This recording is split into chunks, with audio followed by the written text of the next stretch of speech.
So let's do some because this is the Vesak, the Buddha Day, Buddha Jayanti week.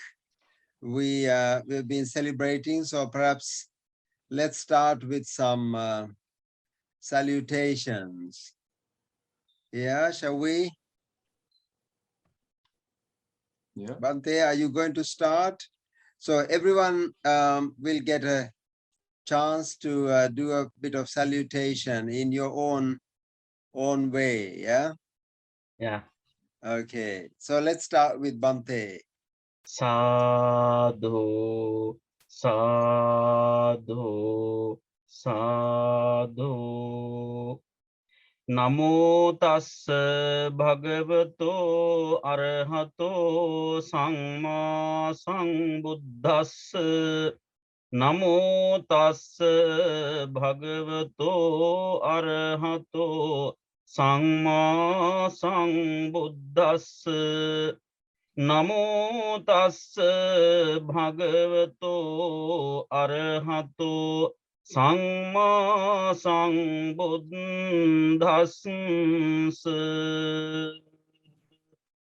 Sadhu, sadhu, sadhu. Wonderful.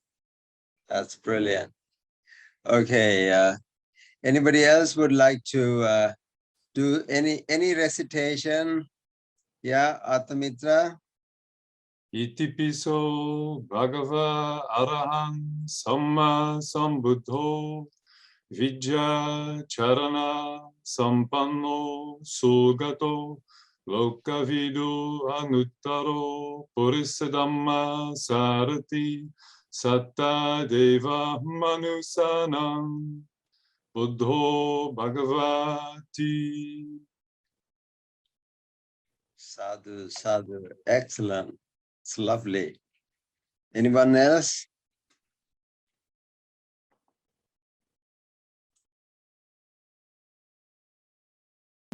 It would have to be Zen. Of course. Well, do you want a Zen one? Yep. Right, I'm just finding my toys to do it. Heart Sutra. About 2 minutes. Is that okay? Absolutely fine. Yeah. Makahanya Haramita Shingyo Kanji Zaibo Zagyo Hanya Haramita Jisho Kengo Ankai Kudo Isai Kuyaku Shari Shishiki Fui Kuku Fui Shiki Shiki Zokuze Zokuze shiki juso gyo shiki yakubu nyoze shari shize shoho kujo fujo fujo fuzo fugenze kokuchu mushiki muju sogyo shiki kenni biza shin imu shiki shoko mizoku holmu genkai naishi Ishiki kai mu myo yaku mu myo jin shi ro shi yaku ro shi jin mukushu metsudo utoku imu shotoko bodai satta e hanya ramita koshin mukege komu kufu onri esai tendo Sokugyo ne hanzanze shobotsue Nyaharamita kotoku wa nokutara Sanmyaku zambo daikochi Nyaharamita zedai jinshu zedai myoshu Zemu joshu zemu todoshu nojo Shinjitsu fuko zetsu hanya haramita Shuzoku zetsu shuasu gyate hara so gyate boji so akahan shingyo.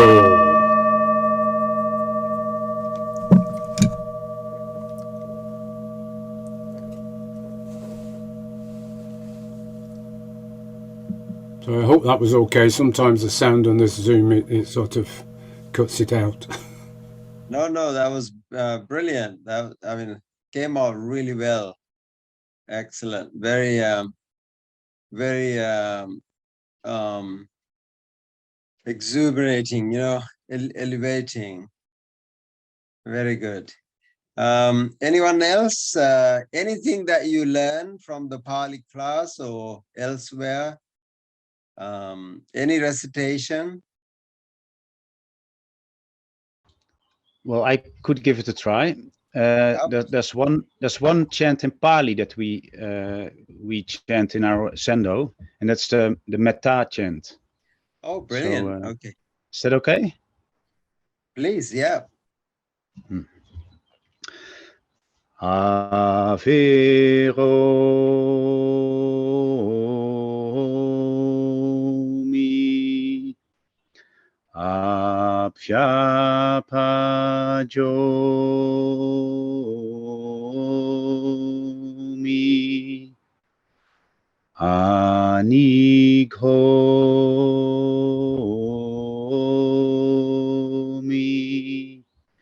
Sukhiyatanang Pariharami Sabbe Satha Avirahuntu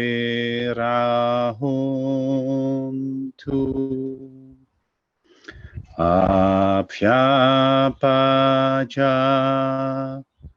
Ontu Anigha Ontu Sukhiyatanang Pariharantu Sukhita Ota Dukha Muchata Sadhu Sadhu Sadhu.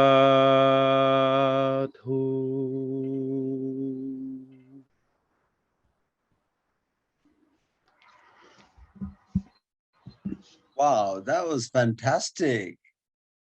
That's really brilliant. I think I should have learned Pali from you guys. So do you recognize the Pali? I think that's a metta chanting. That's a really good.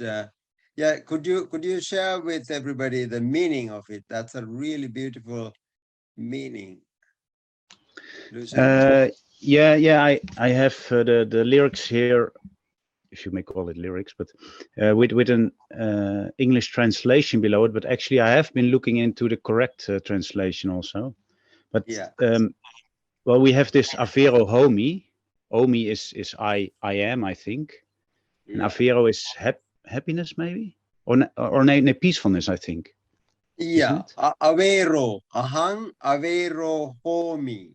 Yeah. Ahang, ahang I. Yeah. Avero, free from ill will.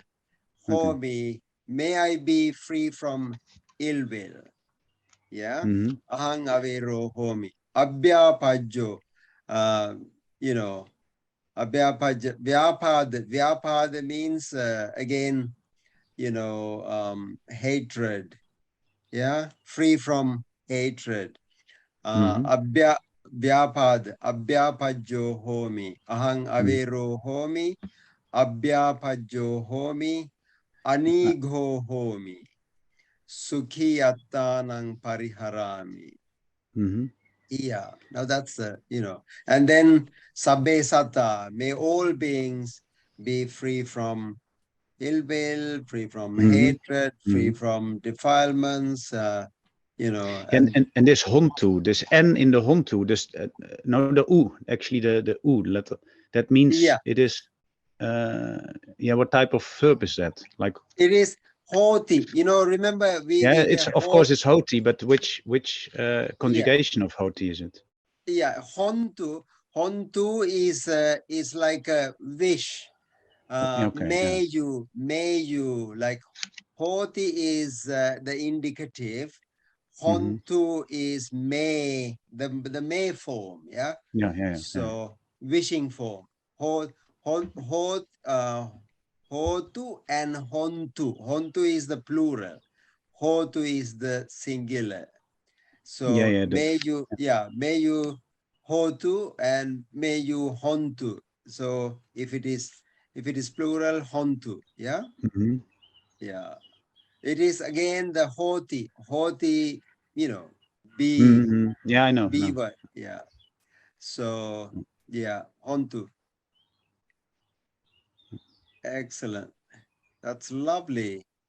So you know so much Pali already. It's just bringing it out, isn't it?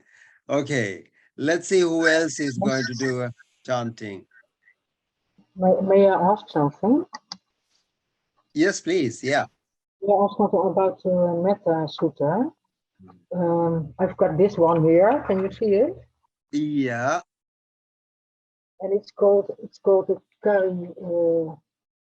Karaniya Metta Sutta. Karaniya Metta Sutta. Yeah. Yeah, I was wondering what does that Karaniya mean? Karaniya is karoti is to do. Karaniya Metta, actually it's the original sutta is Karaniya Sutta or Metta Sutta, not Karaniya Metta. So I mean, people put those two words together. Metta Karaniya is that is like applying loving kindness. Karoti is to do. Yeah, to do work. Yeah, karaniya is something to be done. Karaniya metta. Yeah, so metta karaniya. So the Buddha says karaniyang. Actually, it says atta kusalena. It starts with atta kusala. Atta kusala is the one who is really investigating the spiritual attainment. One who is interested in spiritual attainment is called atta kusala. Yeah, Arthamitta. Arthamitta is Artha Kusala. Karaniya Matta Kusala. Karaniya Matta Kusalena Yang Tang Santang Padang Abhisamecha. Now that's how it starts. So Karaniya Sutta is like a Metta Sutta, which is another beautiful sutta which is often chanted. And in monastic tradition, you have to really learn it by heart. So if you ask Venerable Dhammarathana, he will chant all from memory, yeah. Karaniya Matta Kusalena Yantan Santam Pada, yeah, like that. So Karaniyang Atta Kusala. And then there is a Metta Sutta, again a different sutta, which is also often chanted. And again, a beautiful chanting, Metta Sutta. Yeah. So did you want to do some chanting from the Karaniya Sutta? You mean me? Yeah. No. No. Maybe I can do one of the Dhammapada verses. Oh, please. Yeah. So, at least I can try. Can you hear me? All right. Yeah. We can hear you. Nahi virena virani samantida kuda chanai avirena cha samanti visadammo sanantano. So that's first. Yeah, that's lovely. That's one of the key sutras. I mean, the key verses in the Dhammapada. I think it's very important for the world. Always, especially now, I think. Indeed. So could you also share the meaning? Nahi, what is Nahi Verena Never? Verani? Never or something? Yeah.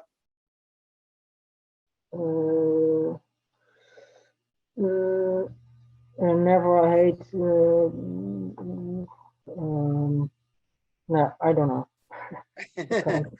Yeah, don't worry. I know the overall meaning, but I don't know the words. No. Yeah, Nahi is not. It is like na, Nahi. These are not. Nahi Verena, Verena Verani. By hatred. Hatred ceases never by hatred. Yeah. Nahi Verena Verani. Sammanti. Ida Kudachana. Kudachana is never. Sammanti means ceases or ends. So the hatred ceases never by hatred. Yeah, nahi verena verani sammanti the kudachana. Averena cha sammanti. It's actually avera. Averena means vera is hatred. Averena is actually love, or the opposite of hatred. Averena cha sammanti, ceases. Averena sammanti esa dhammo sanantano. Now this is perennial, or this is universal, perennial message. Yeah, Dhamma. It's a beautiful stanza. Nahi verena verani. Yeah. How do you chant? Yeah. How do you chant that, Bhante? That's the Gatha. Nahi verena verani. Nahi verena verani sangmangtid kudachanang averena cha sangmangti es dhammo sanantano. Wow, beautiful. Lovely. So who else wants to share some recitation? I'm not trying to pick on everyone of you. I'm sure you would like to share something.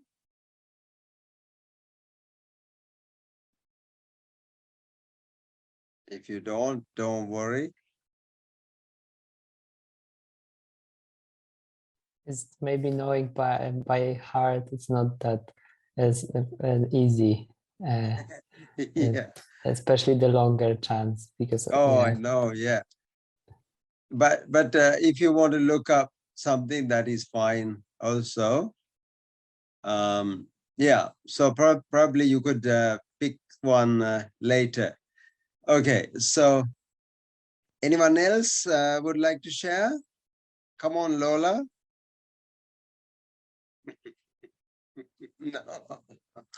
No. I could try, but I don't feel like. Oh, come on! Yeah, no, please. Nothing like trying. Also, the recollection of the qualities of the Sangha. Please. Supatipano Bhagavato Savaka Sango Uyu Patipano Bhagavato Savaka Sango Nyaya Patipano Bhagavato Savaka Sango Samichi Patipano Bhagavato Savaka Sango Yad idam chattari purisa yugani atta purisa pugala essa bhagavato savaka sango ahuneyo pahuneyo Dakineyo Anjali Karineyo Anuttarang Punya Katam Lokasati. Wow, thank you. Sadhu, sadhu. Excellent, excellent. Now I can be really happy that you all chanted, except our Zen master. I think I need to get him to, chant Pali now. Yeah, he does a lot of Pali chanting himself. Okay, so today shall we start off with one word, looking at the word Buddha. Buddha. So how many of you have actually contemplated on the word Buddha?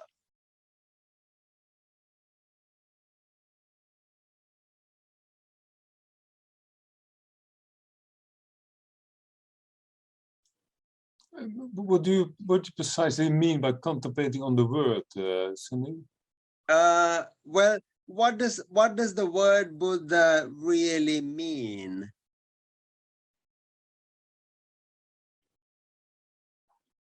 Oh. Hold on. I'm just, what does it really mean? I would guess awakened one, but awakened one. Yeah. One who knows. Sorry? One who knows. Yeah. Bodh, it comes from the root bodh. I found a nice sutta. Let me see if I have where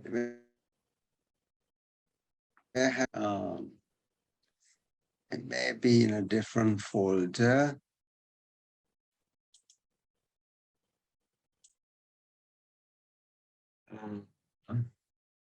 Okay. No. I will have to, so Gautam. Buddha, the word Buddha, it's a very very interesting word. Like, the root is Bud. Yeah. So the is the one, it's a verbal noun. And you may have heard the word bujjhati. Bujjhati is, is to realize. Bujjhati, realize. So one who realized, Buddha, and then the root is Buddh, and then it becomes it becomes double Buddh. Is like one, so this is how the word Buddha came into being. Buddha. So there is a sutta in hold on. Let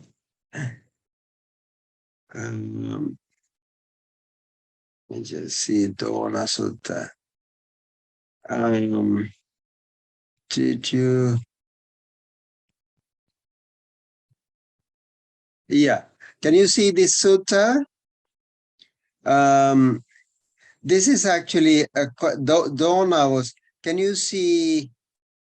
See the script here? Should I reduce it a bit?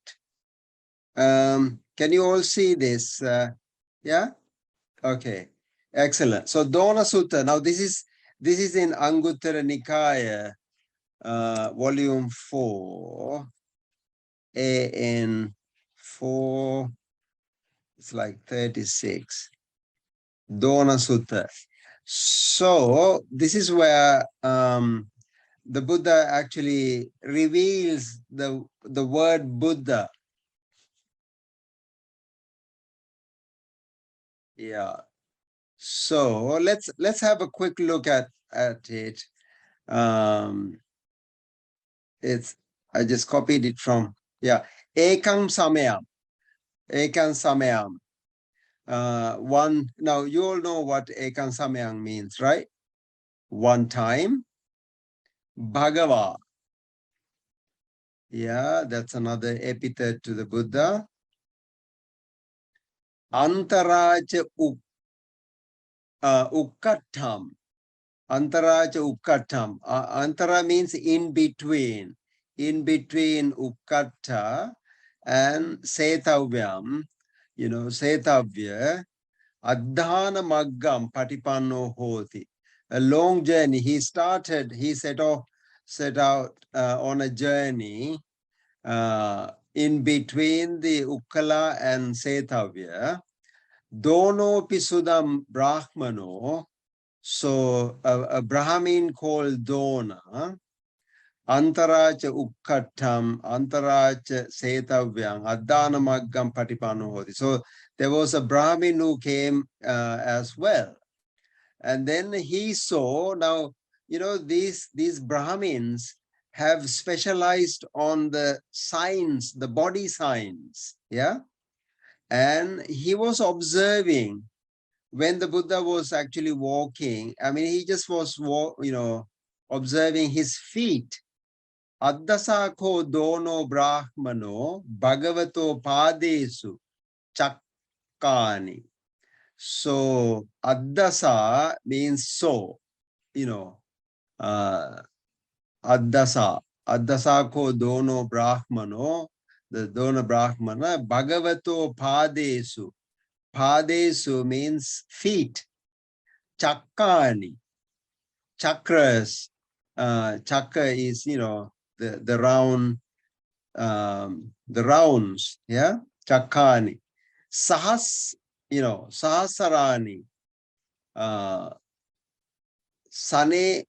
Sanemikani.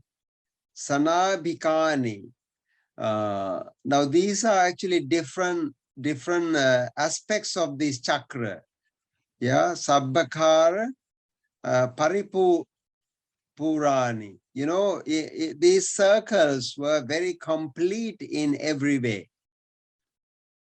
Yeah, this one, etadahosi, having seen, etangahosi. It occurred to him like this. Acharyang vatabo, abhutang vatabo, na vatimani manussa bhutasa padani bhavisanti. This guy doesn't seem like a human being. Yeah, so he's very abnormal or unusual.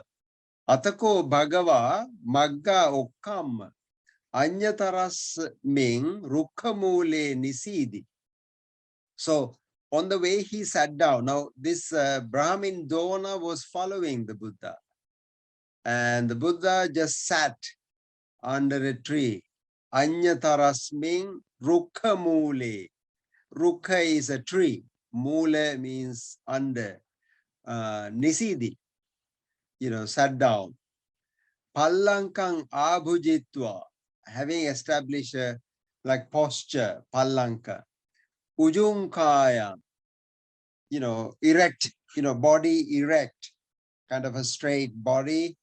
Panidhaya parimukhang sating upattapetva. Now you may really recognize this expression.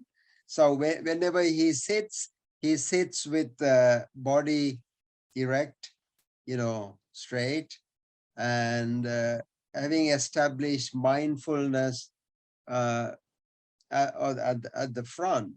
Rukhamule nisidi, pallankang abhijitva, ujunkayang panidhaya, parimukhang sating upattapetva. Atako dono brahmano bhagavato padani anugachanto. Now then, actually, when he was sitting cross-legged, Dona saw the feet very clearly. anugachanto addasa bhagavantam anyatarasming rukhamule nisindam pada, pasadikam, pasadaniyam, santindriyam.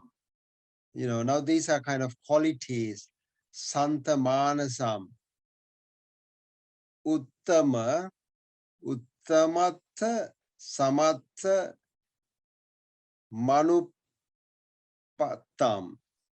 dantam, guttam, santindriyam, nagam.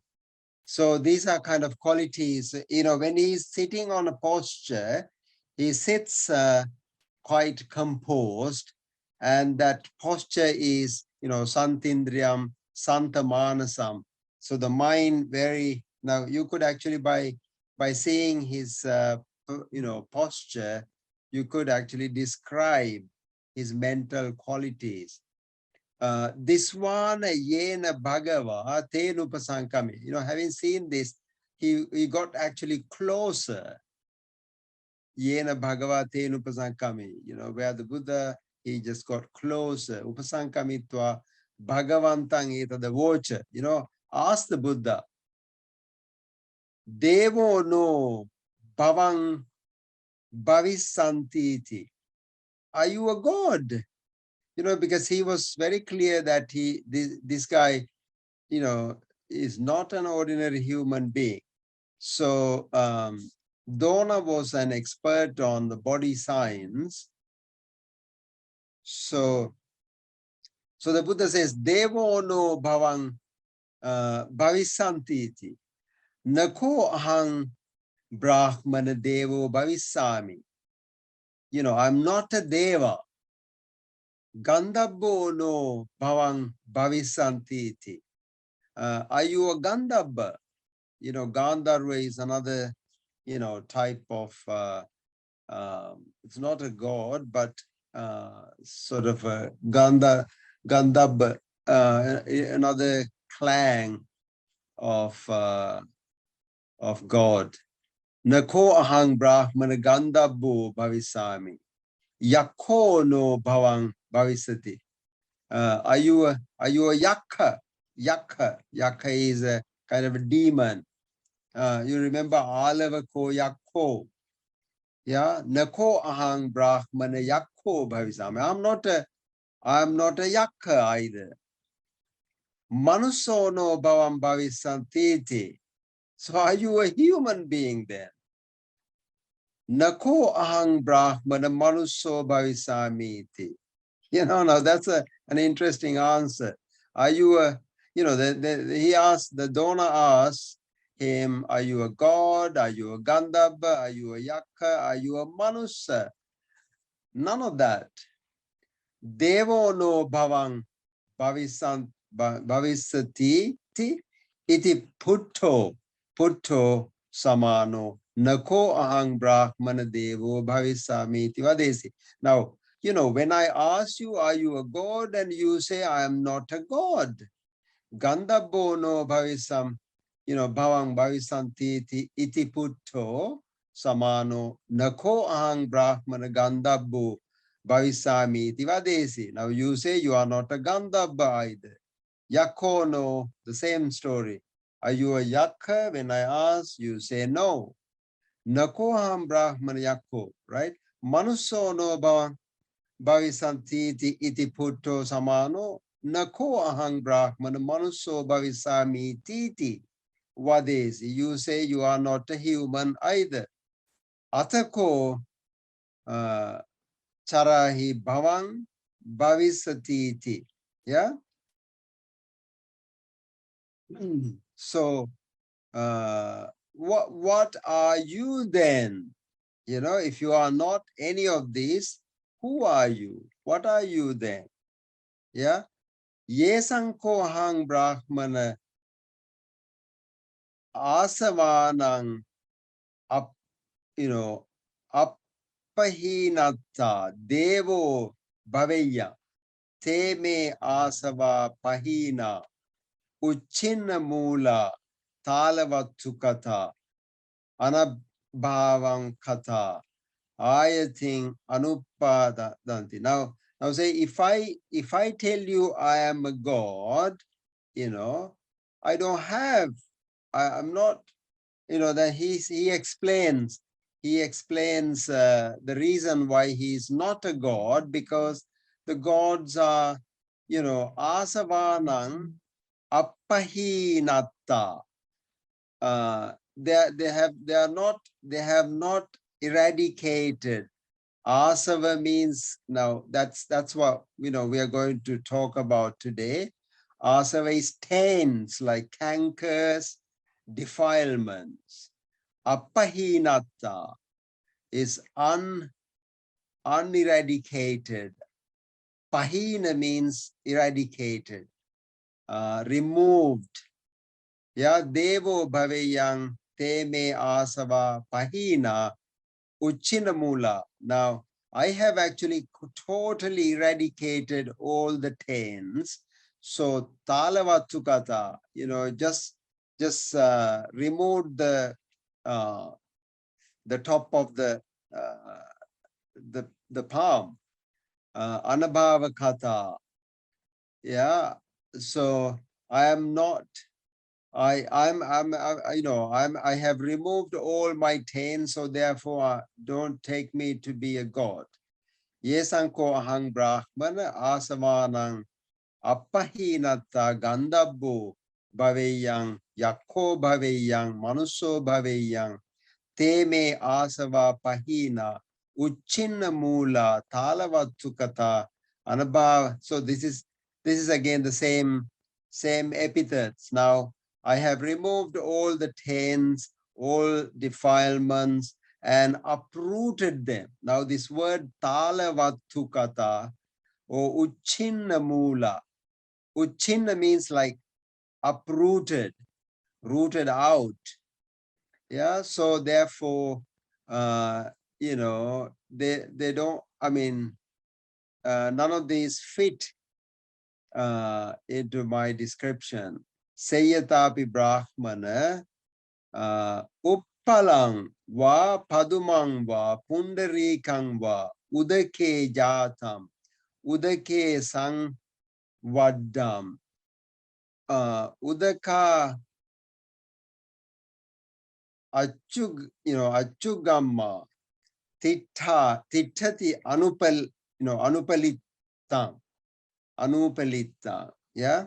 So he gives a really nice analogy. He says Sayyatapi, just like Brahmana, Uppalangva Padumangva. So lotus or you know, any sort of lily, Pundarika. Now these are like different varieties of lotuses. Udake jatam. Udaka means water. Jatam, born in the water or grown in the water. Udake sangvaddam, you know, the one, you know, grown in the water. So it does not touch udaka achugam tittati, you know, without touched by the water. Anupalitang udaken. So it's not touched with the water. Evameva ko ahang brahmana. Similarly, me too, Brahmin. Loke jato, you know, born in the world. Loke sangvaddho, you know, grown in the world. Lokam abhibhuya. Abhibhuya means beyond. So though I was actually born in the world, grown in the world, I live beyond the world. Abhibhuya, having surpassed.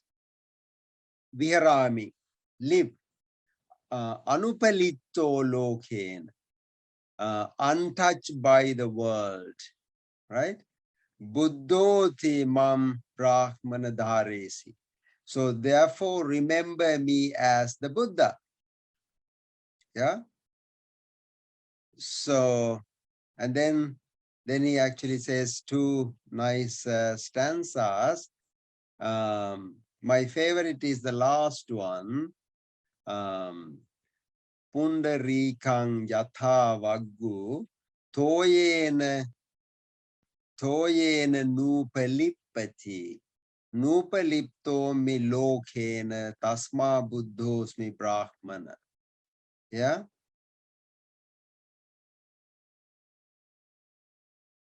Yeah.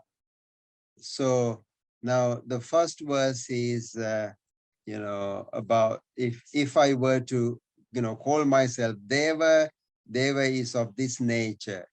Yena devupa pathasa gandhabbo va vihangamo yakkang yena gaccheyam manusatancha abbhaje te maihang asava kina viddhastva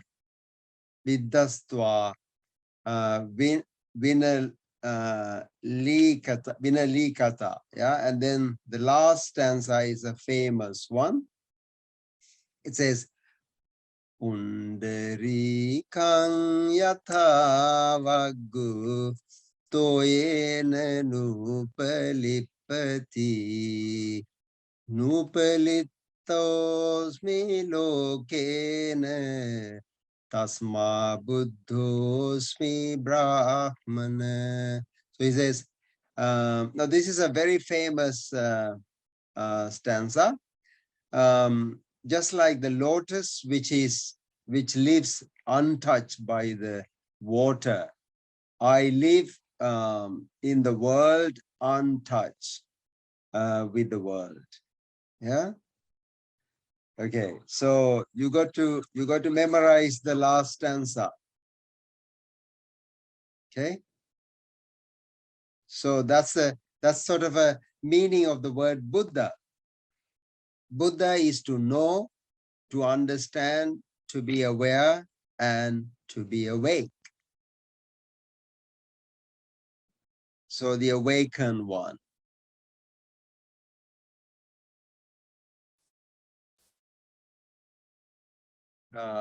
See, the waking up is a, is a real possibility.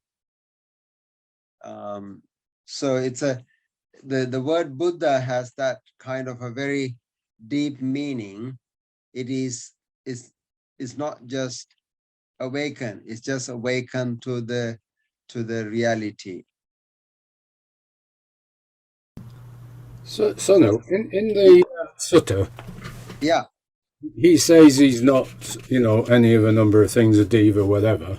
Yeah. Is that not true anyway? Because, I mean, is he dabbling in conventional truth, as in using the mundane words to this? Because if you asked him if he was a man, well, it's a concept, isn't it? You're asking him to subscribe to a concept, which Yeah. is any of these in this list. And so he can't subscribe to any of them by virtue of the fact they're concepts. Exactly. Now, I mean, that's another meaning. But here you really have to understand the context. The context is now Dona is a kind of expert on the signs. Now, when you see these chakras on his foot, he was in a quandary. He was just wondering, who is this? What is this?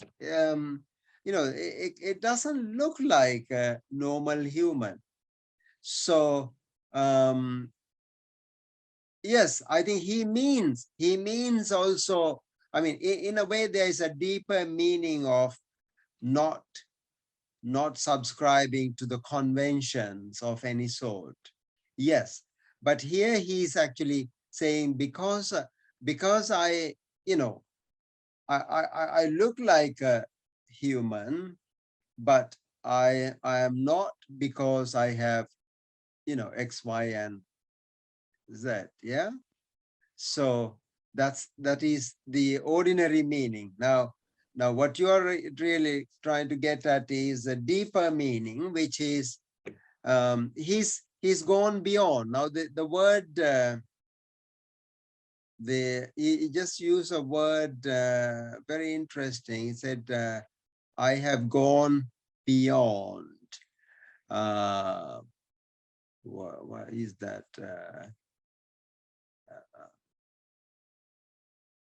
Yeah, so Sayyida Vibramara Udakam, yeah.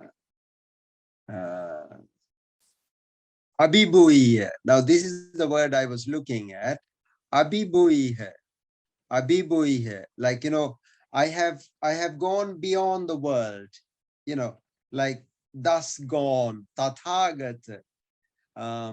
You know, so don't trap me or don't quote me on any of these names, concepts. So you can easily take it that way.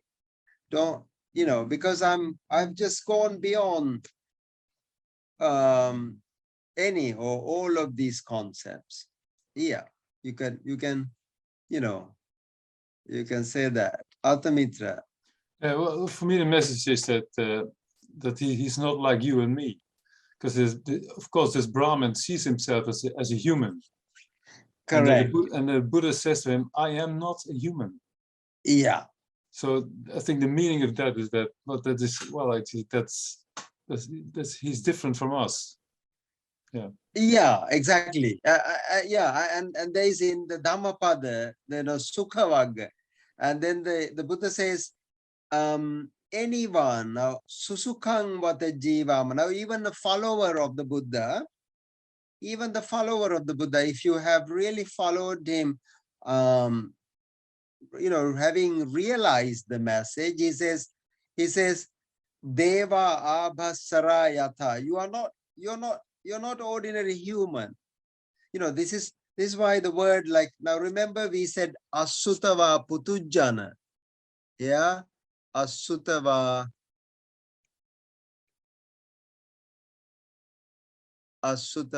Putujjana. Now this word is often, you know, used. Putujjana is like, you know,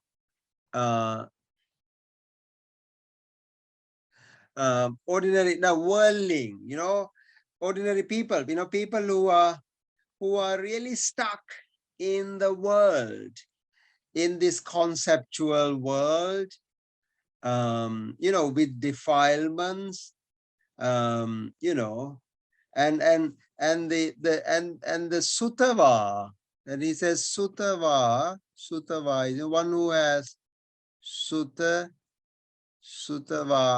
Arya Savaka.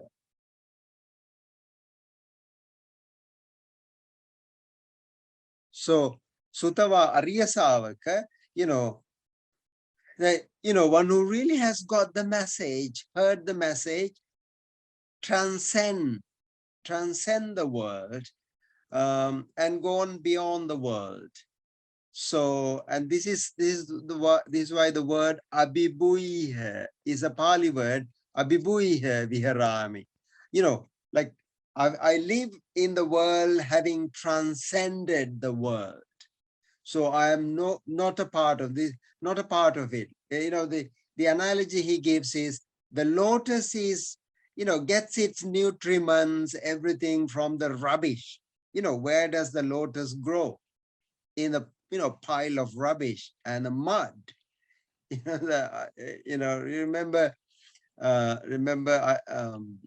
this Thich Nhat Hanh, he says lotus and the mud, you know. So what it really means is I am, you know, the lotus grows in the mud, gets its nutriments from the mud, you know, stinky water, but risen above that, gone Abhibuya Virami, Anupalito Lokena. Now, untouched by the world, you know, So this is why, Pundarikang yatha vaggu toyena nupalipati nupalippami lokena tasma buddhosmi brahmana. That's why I am called the Buddha. Now that's the word Buddha. Yeah. Mikhail? Oh, I wanted to ask if it's also connected to that Buddha is the only one. I mean, all these other beings are subject to the rebirth cycle, and the Buddha isn't. So even though he appears in the cycle, as in samsara, he's there and beings see him, he's no longer a part of it in the meaning that he has to undergo the cycle because of ignorance and so on. Yeah, exactly. Now that's you see, I mean, this is I think today in Ajahn Amaro's talk, he explains a really interesting point. He said, like, look, in every other spiritual path, the final spiritual goal, final spiritual attainment comes after you die. Yeah, whether it is heaven or Brahman or whatever, all of these are after you die. Yeah, but this is he says, I have achieved right here and now in this very body. Yeah, so you don't have to wait until you die. Yeah, and that's why the Tibetans have another view on that, don't they? They say the best opportunity to attain enlightenment is during the process of death. At least that's what I understand. But well, you really don't have to wait until death, because I think the nirvana, nibbana is attained by the Buddha when he was 35 under the Bo tree. He became the Buddha right then and there. And so why wait till you die? Yeah, I get it. I get your point, but I was just wondering how you feel about the Tibetan view. Oh yeah. I mean, I can take their point. I mean, basically, death is a critical moment where realization really can come in that. Usually, for us, sometimes some realizations come at that critical point. So now there have been some instances of people who at the time of the death, they came to realize the message.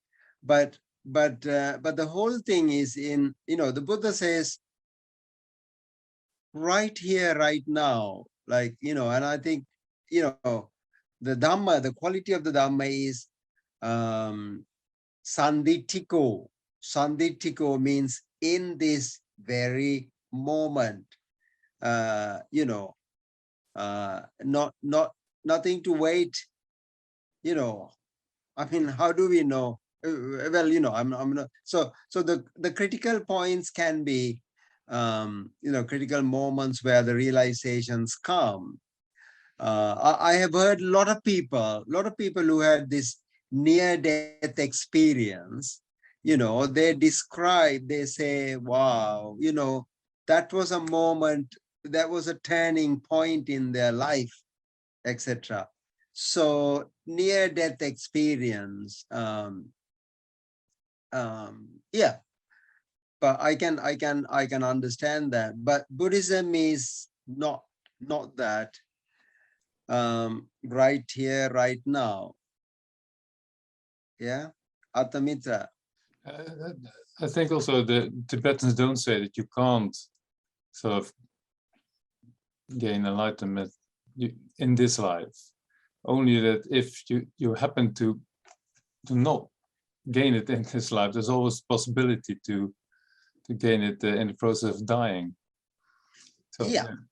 yeah, no, yeah, I mean, we are on a journey. Mikhail? It's not a fully related question, but I was just always really curious about that in some Buddhist traditions, especially the Mahayana influenced, there's this idea that the Buddha like serves other beings.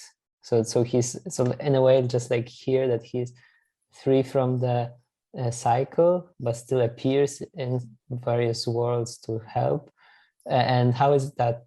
And it's interesting that this kind of contrast with just this parinibbana, that because obviously it kind of like, so I was just wondering what's your take on this.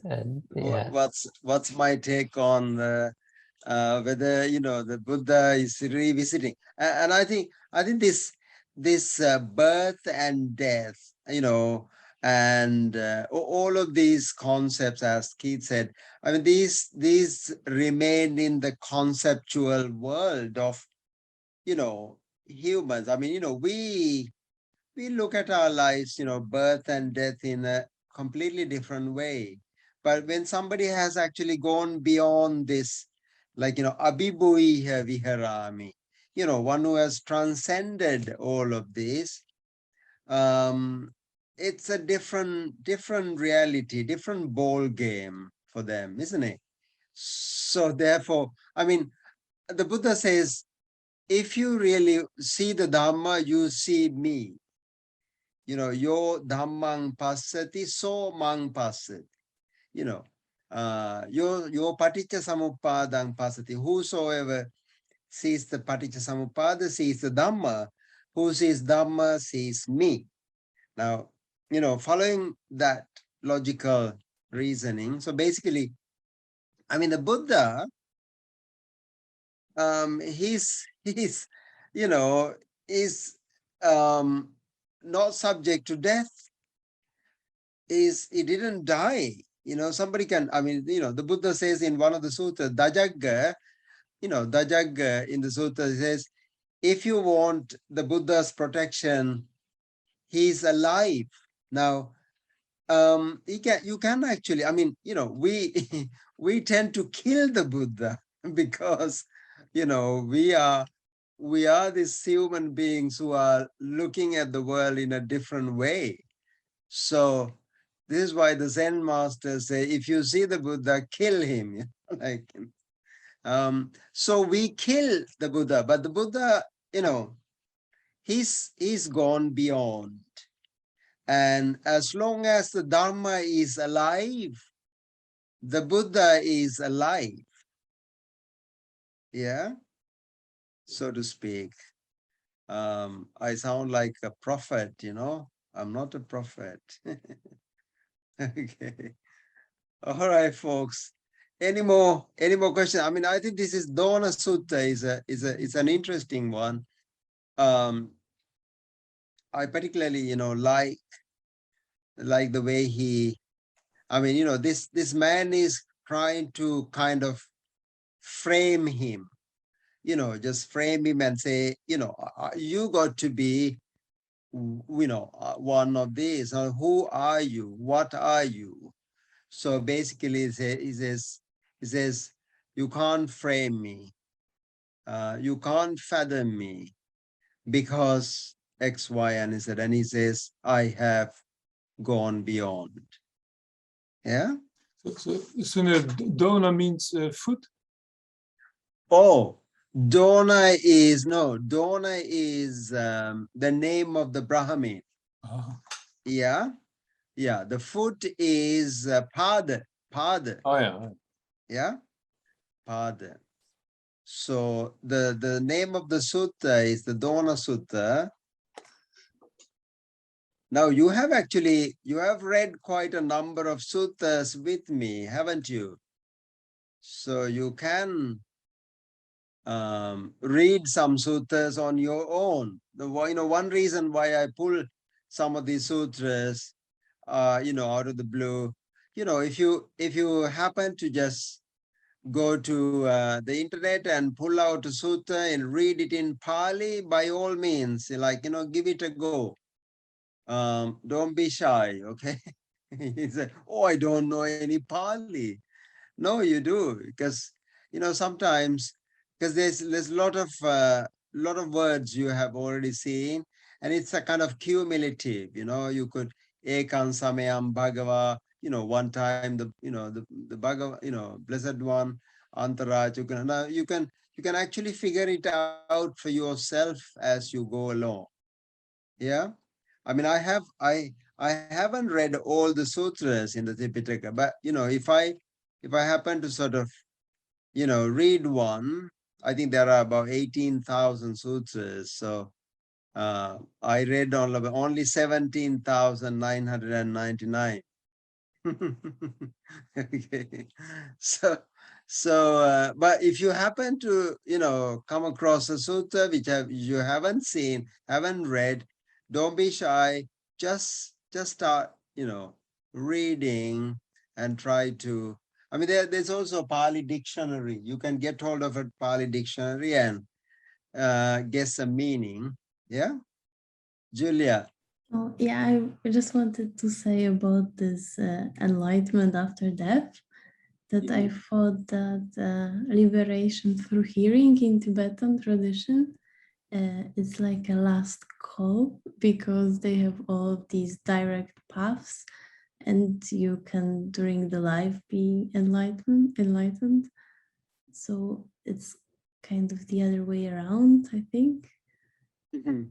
This is the goal, to do it during your life or the next. And when they read it, it's like encouraging and really long.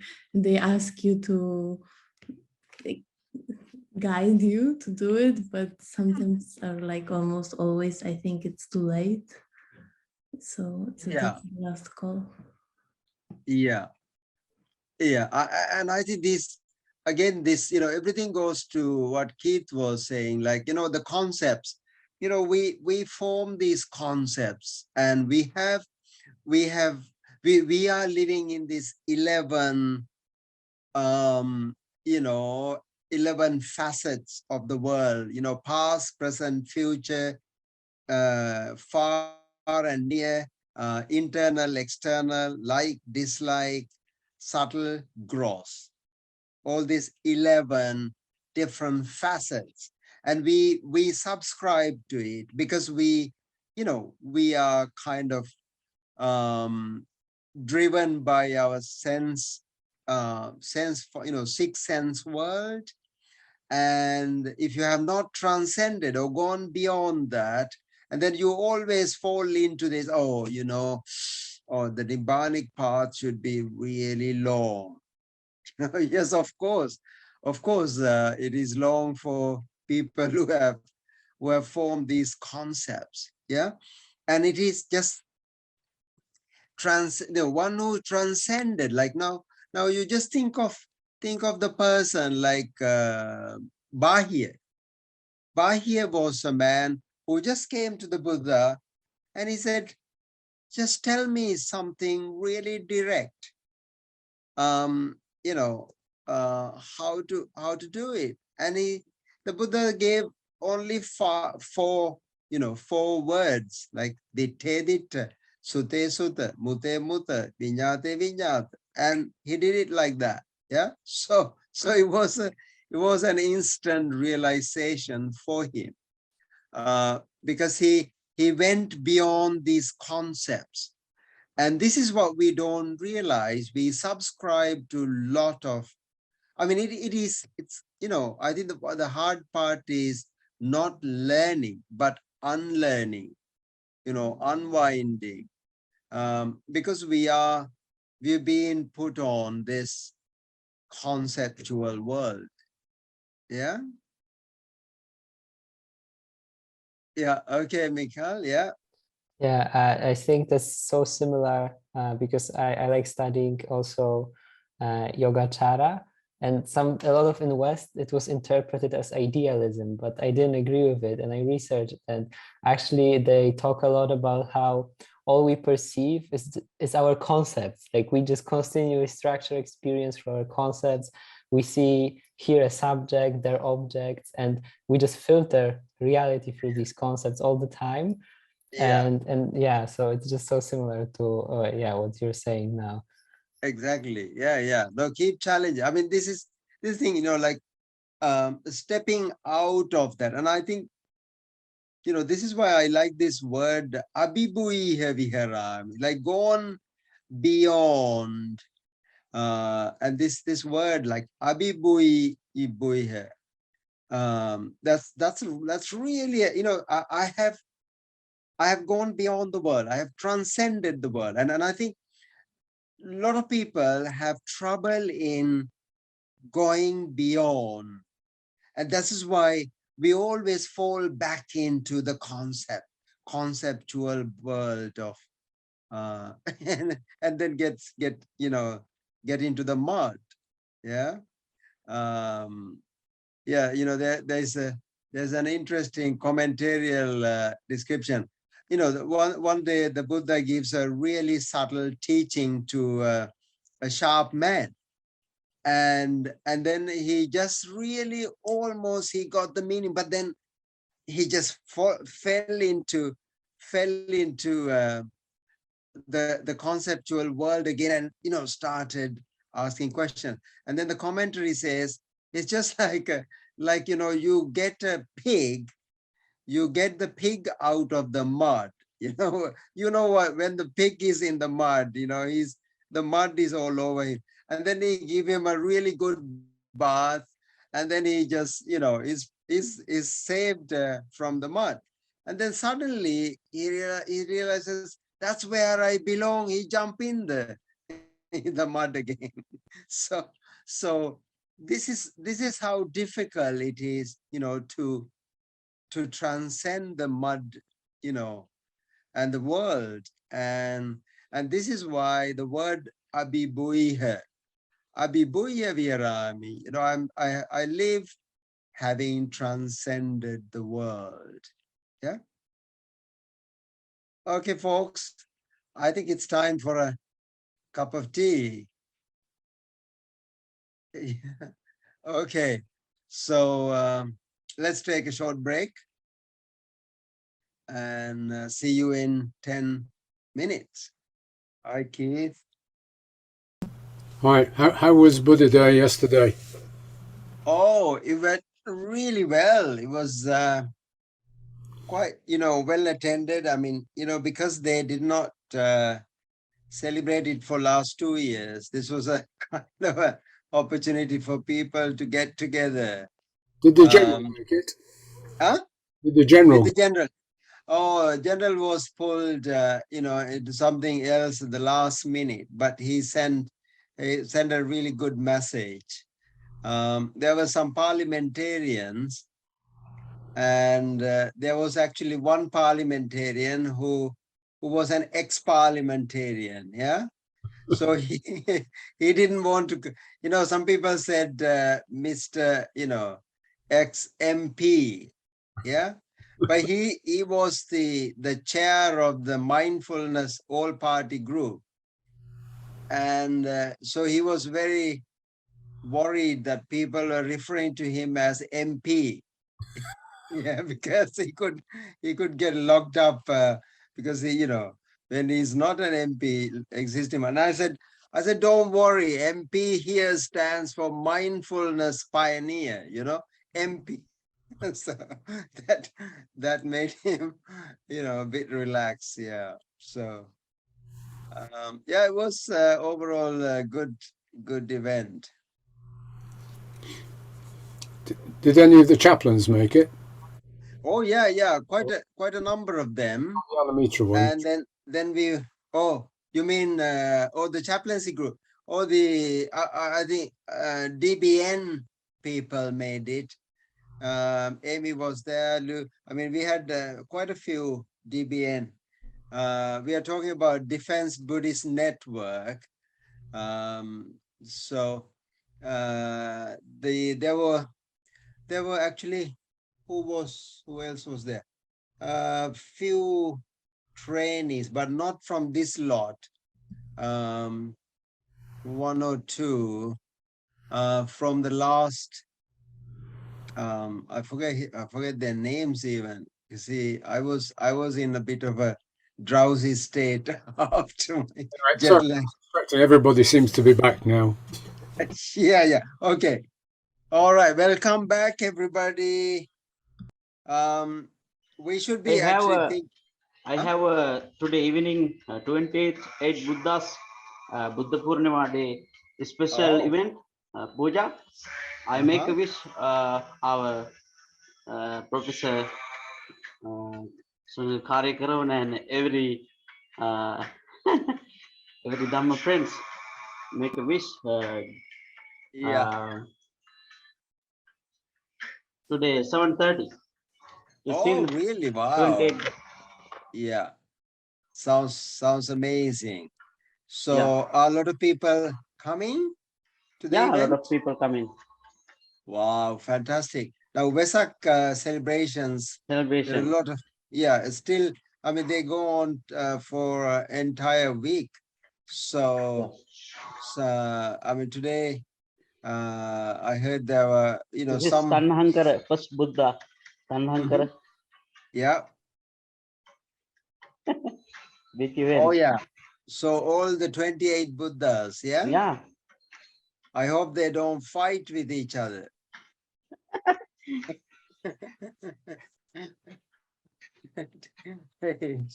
Excellent. No, they're all sitting really nice, calm. Yeah. Yeah. Very good. Well, I was going to ask you a question, like, see, the Buddha Day, usually in the in the world, in ordinary world, people talk about 3 important things that happen in the life of the Buddha. So what are they?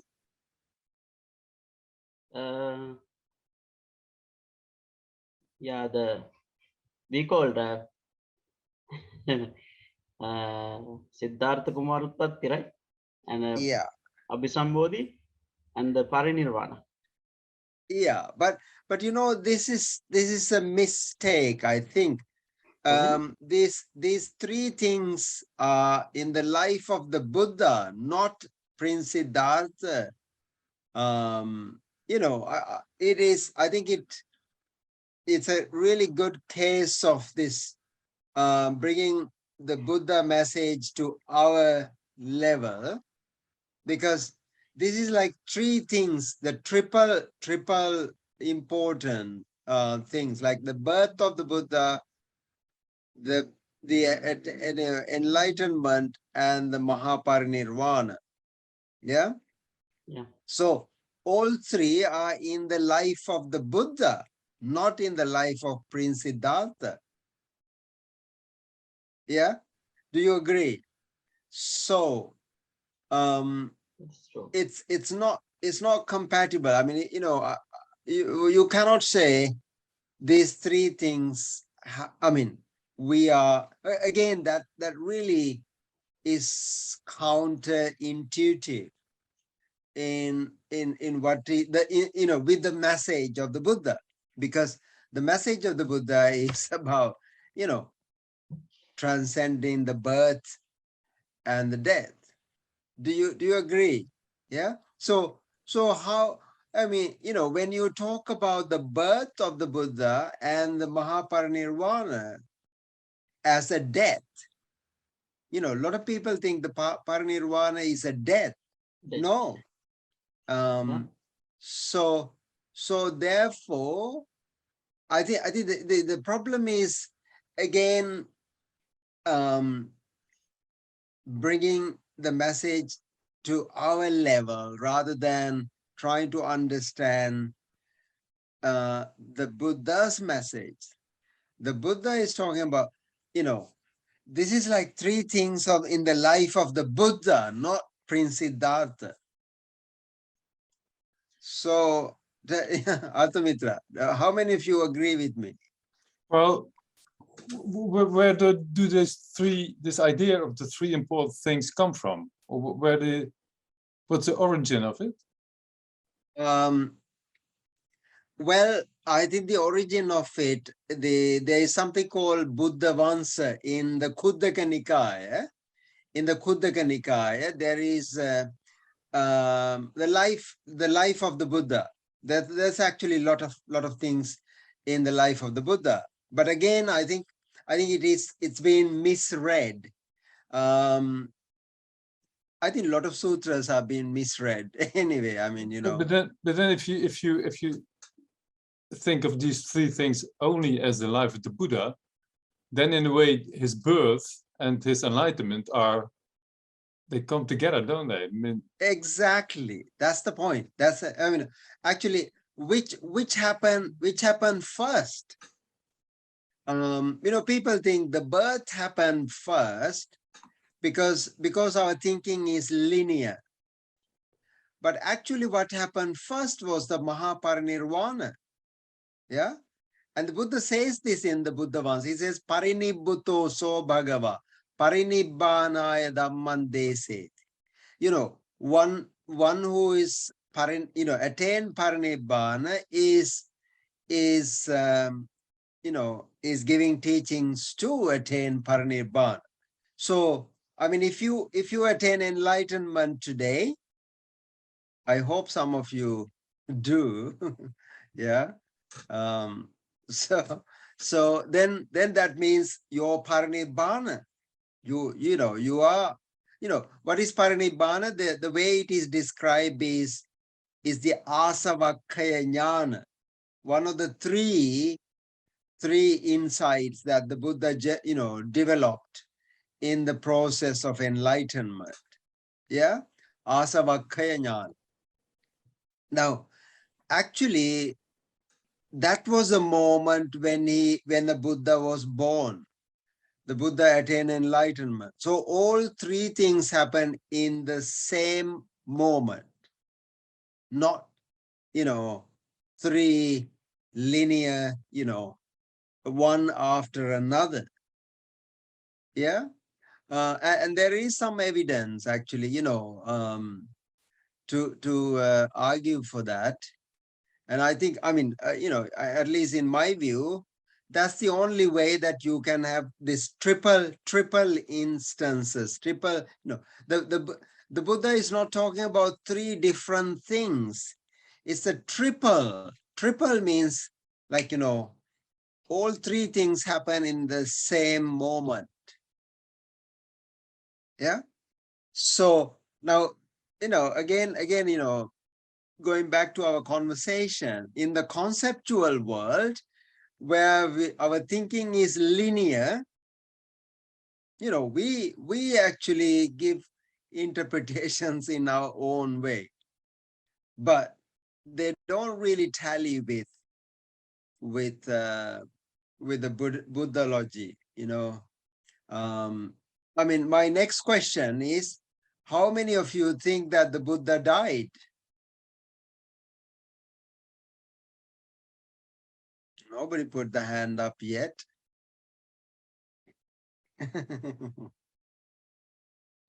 Lola, well, what do you think? Did the Buddha die?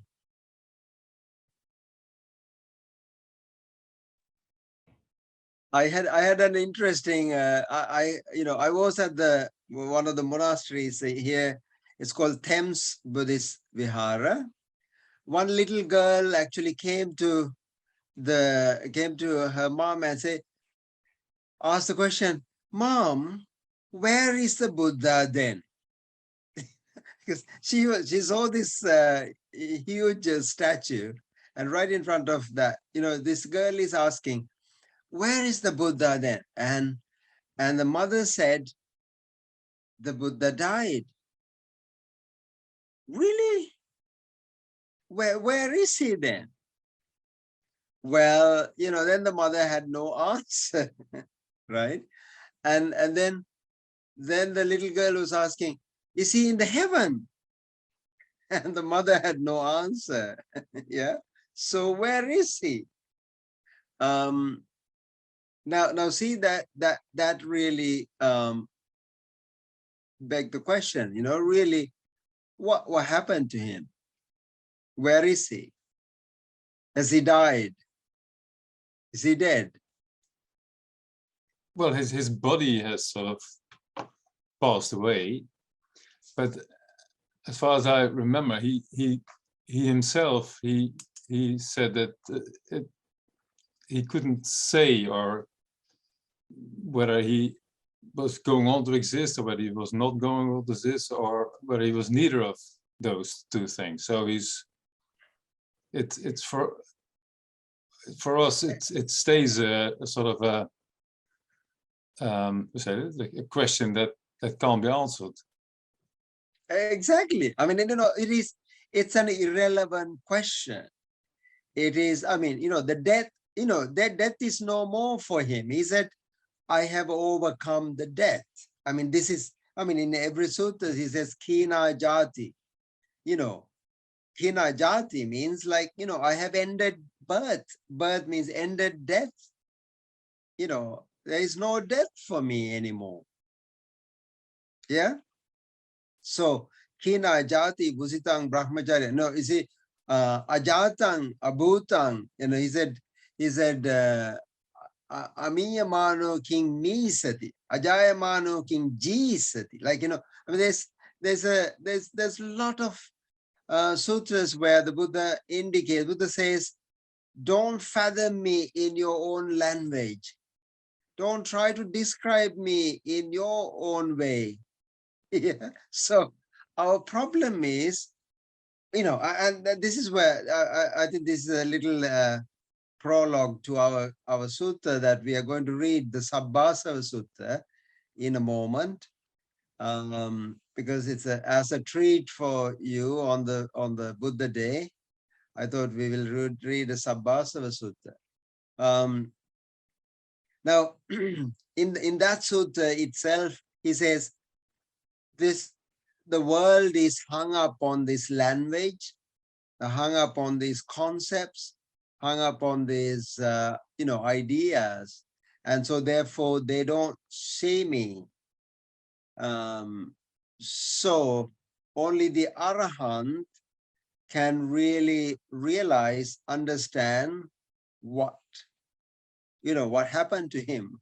I mean, now, if you say, Athamitra, that his body died, where was his body? Where is his body? All of these are, interesting questions, isn't it? Yeah. The answer's straightforward. Sorry? The answer's straightforward. What is the answer? Mu. Mu. Exactly. Yeah, that's it. Yeah. Now, actually, yeah, that is exactly right. It is going beyond this conceptual world. So therefore, to understand, to describe in the worldly language is not proper, not applicable. Yeah. Anyway, I'm now this course is slowly coming to an end. We will be with you. I mean, we'll have about, I think, four more sessions. Yeah. So, but you will have to do your exam. Okay. So the exam is coming up and you got to do some homework. I was thinking of asking you to do a bit of a reflection on the Dona Sutta. Yeah, Dona Sutta. And it is it's a kind of a very brief, very short one. So if you do a bit of a reflection, what is the content? What is the message in the Dona Sutta? And how do you actually read that? So if you could, get some reflections in one page, don't write more than one page. Yeah. You will be penalized if you write more than one page, because then you will be sharing a lot of concepts. Yeah.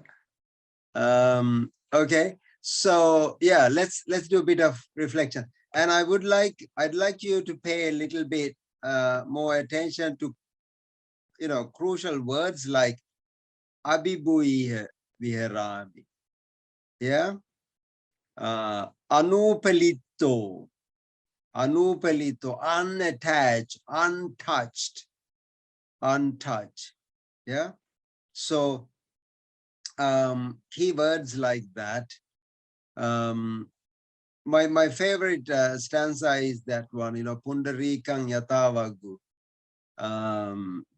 Yeah. So I think it is also a very there's a real symbolism in Buddhism, the lotus and the mud. Yeah. Okay, any questions?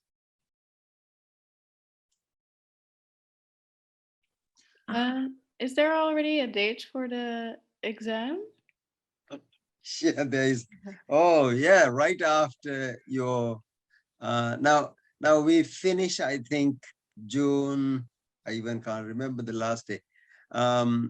So shall we do that exam after the last day, last Tuesday, and the Tuesday after that?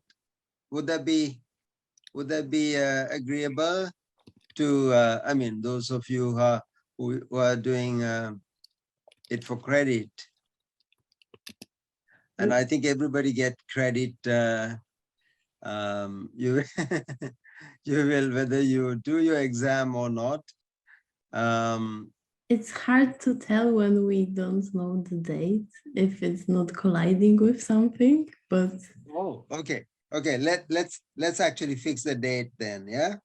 So let me, so the last day of the class is 21st of June. Yeah. So let's see. So would the 28th be okay with everybody?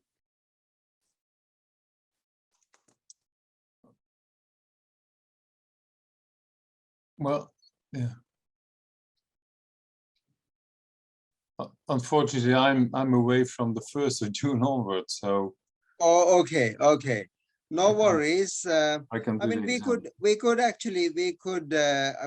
if we have a few more sutras to read. So 21st of June, and the next one is 28th. So I think, are you doing it for credit at all? I can't remember.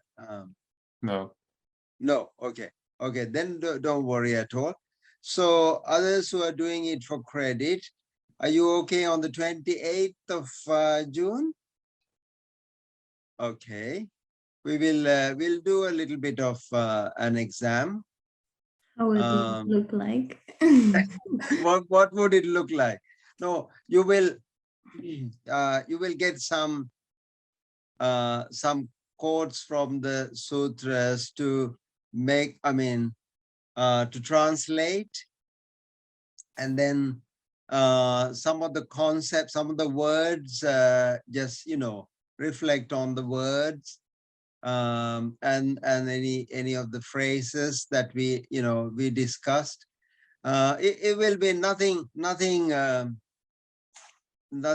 more than what we have discussed, and so everything is within what we discussed.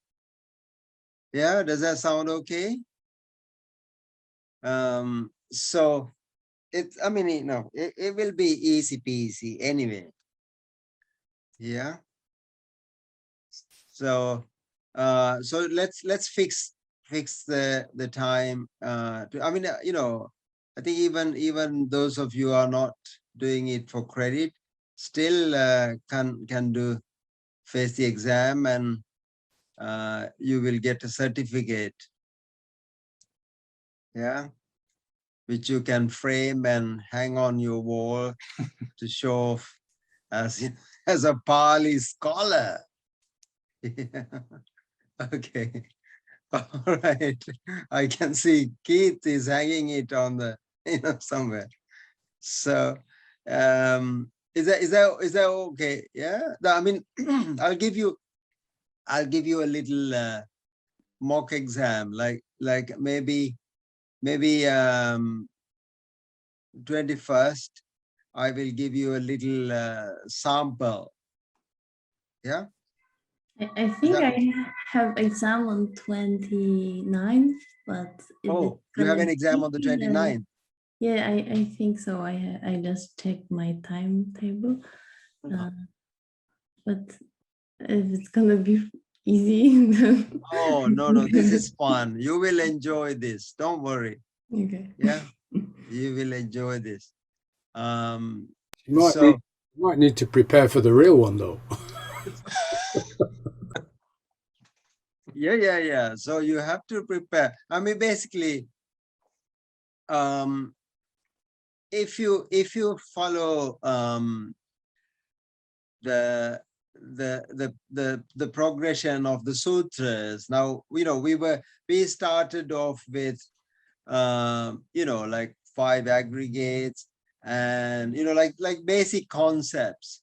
I mean, and then we slowly develop into sort of a little bit more theory and try to understand more phrases, and then it's actually not necessarily checking your Pali, Pali scholarship, but it is Pali and then your ability to relate to some expressions, and also now today's most of you did your salutations, and you did really well. Not afraid of reading a passage, that you have not seen. So in one of the tests is like unseen passage, and try to make sense of of an unseen passage. Yeah. But one thing I can tell you is none of you will fail the exam. Yeah. Because sometime when that doesn't translating, mean sorry. Sometimes you translate the suttas so fast. I don't know, like grammar, not grammar, but vocabulary. Yeah, it is. It's too much. It's a bit fast. Yeah, it's a bit fast. Yeah, but don't worry. You will get there. So is this a bit like the Buddha thing, birth and death? So there's no pass and no fail. Exactly. You will not fail, and you will not pass. So you don't be afraid. Okay. I mean, no. It's actually, now this is kind of sensitizing you to. I mean, this is also part of the spiritual caregiving, and one of the things is that when we are doing caregiving is we need to develop some confidence. Yeah. And I think you all do seem to have now develop a lot of confidence, and you have looked at key words, and so key phrases, key sutras, key dharma ideas. So that's basically, I mean, I'll give you a little sample of what. So it's basically everything we have in our notes. Correct. Yeah. Okay, then it's fine. Nothing. Only thing is you might get your unseen passage. Yeah, that's the worst, I think. No, you will. I mean, and this is just to dispel your anxiety of, oh no, I don't know that passage. But if you just sort of make an effort to read that and then translate or make sense of that passage. I mean, it doesn't really have to be perfect, but it is just to sensitize ourselves to read something that we have not seen. Maybe it's for B, like you to like show him a proof that we did something. No, I think you all seem to be kind of very interested and engaging, and so asking questions and participating. Only one I'm worried about is Manoj. Because he's reading too many sutras, yeah? Yeah, no? Yeah. No. Yeah. You're doing your PhD. One by one, all of them. Oh, see, Bhante is going to send some blessings for everyone. I want to get a credit of Nirvana through Pali exam. Oh, really? Oh gosh. I can't assure you Nirvana. Nirvana certificate finally issued by the end of the course. Full enlightenment. Full enlightenment. Okay. Yeah. Dr. Sunil, now Reverend Vijita asked last week, why don't we kindly have a WhatsApp group at least to share our ideas because we are very interested in talking with our friends' ideas about Buddhist. No, I mean, of course. If any of you want to be part of the WhatsApp group, and if you come across some Pali sutras and or you want to actually read again or ask a question about a word or something, that's absolutely fine. So who's going to set it up? Reverend Vijita, are you there? No. We'll ask from kindly our Alupotha Dhammarathana, Reverend. Okay, so we will ask Bhante to set up a WhatsApp group. Yeah, and maybe I help. And so we can share some Pali. Excuse me now, as a suggestion, just I would like to, before we wind up the course, simultaneously the exam, if you give each candidate to present 5 minutes presentation, like how they understand this course and the subtle the understanding of the Buddha or whatever it is,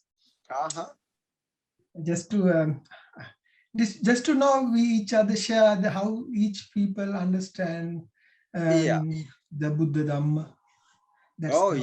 Sure. So you mean just oral presentation? Just that's not a bad idea. Bit of talk. Yeah. So you could pick a topic and do a short presentation. Maybe 5-10 minutes. You could even take the entire time. Keith can do a 2.5-hour presentation. I can take a break on the last day or something. So maybe at least minimum of, shall we say, 10 minutes? Short presentation on anything that you learn, unlearn, or confused. 5 minutes is better, I think. Yeah, sorry? 5 minutes presentation. Okay, 5 minutes. Okay, so Manoj is I don't know. Invigilator. Yeah. No. 5 to 10 minutes. Anything that you want to share with the group. Okay, but Lola has already done some cards. So you could, and I think I was going to say you could do some cards on phrases, like some phrases, key clauses, and also some stanzas. That would be fun. Key stanzas as well. Sort of building on from the words to the phrases and utterances and like some verses as well. That's a really nice exercise. Yeah. So yeah, and I mean it's all up to you. I mean, I don't make it compulsory, but if you want to share your insights, your whatever you learn from this course. Yeah. I actually, last Wednesday, I gave a Dhamma talk in our my teachers group in Arnhem. I read the Anuradha Sutta, and I did something about the pronunciation of Pali, and then I named the main takeaways that I had from this course. So I kind of already did it, but I recorded it, but it was mostly in Dutch, so I'm afraid you can't really understand it. Yeah, no, if you could do it in Dutch here as well. I will not understand a thing,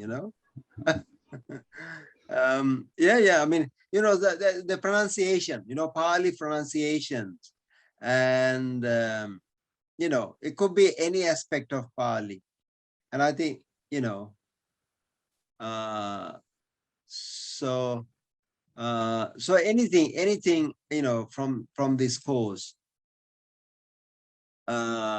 words, phrases, concepts, ideas, and the sutras. Yeah, that's a good idea. Thank you, Manoj. Okay, any more thoughts? I mean, I'm planning to give an advanced Pali course. Now you've done the Pali 101 and the second level. Yeah. So sort of watch out for that. Okay. Okay. So shall we actually do a bit of reading now?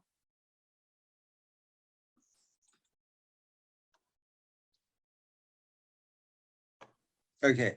So the sutta that we were going to read today was the second sutra of the Majjimanikai, the middle-length discourses. Now, how many of you have actually read it?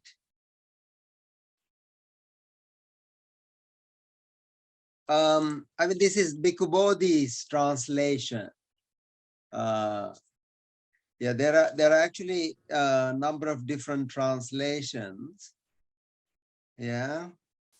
So we did the first sutra was the root of all things, Mula Pariyaya. And the second sutta is called Sabbah Sutra. And this is such a treat, such an amazing sutta. And I mean, in my view, I think this is quite crucial to one's realization. And the word, what does Sabbah means?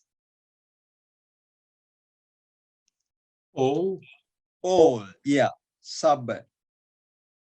There's also, there's also one sutta called, Sabbah Sutra. The Buddha says, I'm going to teach you all, everything. And then, yeah, that's another sutta. So Sabbah Asava. I really love that Sabbah Sutra, by the way. Oh, do you? All sutta. Yeah, it's so short and it's so straight to the point. I have to laugh about it. Oh, brilliant. Everybody just read it because it's so very short anyhow. Yeah, Now, you see that there are some really crucial suttas like Sabbah Sutra, very, very inspirational and right to the point. Yeah. So this is this is Sabbah Sutra. Sabbah Sutra. Again, a very crucial one. Does anybody want to do a bit of reading to give my throat a rest?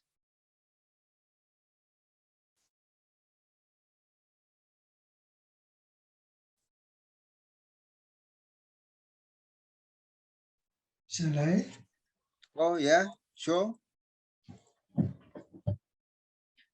Evam me sutam ekam samayam bhagava Savatiyam viharati jetavane anatha pindikas arami Tatrako bhagava bhikkhu amante si bhikkavoti Badante tite bhikkhu bhagavato pachaso sum Bhagavai tadvocha. Oh, brilliant. Well done, Manoj. Yeah. So, okay. Now, does everybody get the meaning here? I mean, this is a kind of a common section in almost all the sutras. Yeah. Everybody gets that, yeah?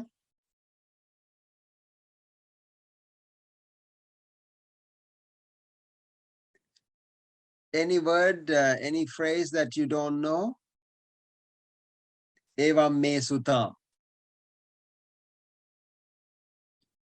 Ekang samayang bhagava savathyang. What is savathyang?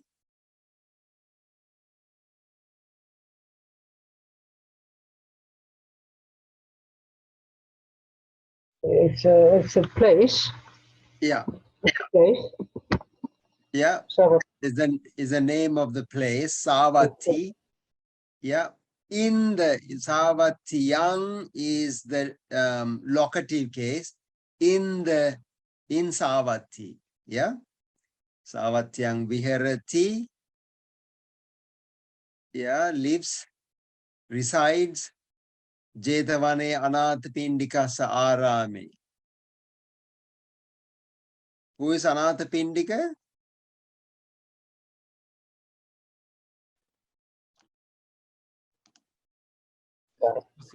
Also a disciple of the Buddha. He was the bhikkhu, but he was he wasn't a bhikkhu, but he was an Attain disciple of the Buddha. I mean, he's the one who established the Jetavana monastery to the Buddha, right? Now, it is called Jeta. Jeta that is the name of the prince who owned the land. And this guy actually, this Anathapindika, now his actual name was Sudatta, but this is his title, Anathapindika. So he's a very generous person. He always feeds the anathas, like, those who anatha means the orphans, like people, homeless people. Pindika, he's the one who really feed and serves the orphans, homeless people, right? So he was so interested in establishing this monastery, Jetavana monastery in the Savatthi. Have you visited the place? Not yet, no? Yeah, you should visit many times. Oh, you have. Oh, Savatthi, yeah. So you should visit the place. It's an interesting place. Yeah. Idang hitan jetawanang isisangani sevita. Avuttam Dhammarajena Piti Sanjananam. Yeah. Yes.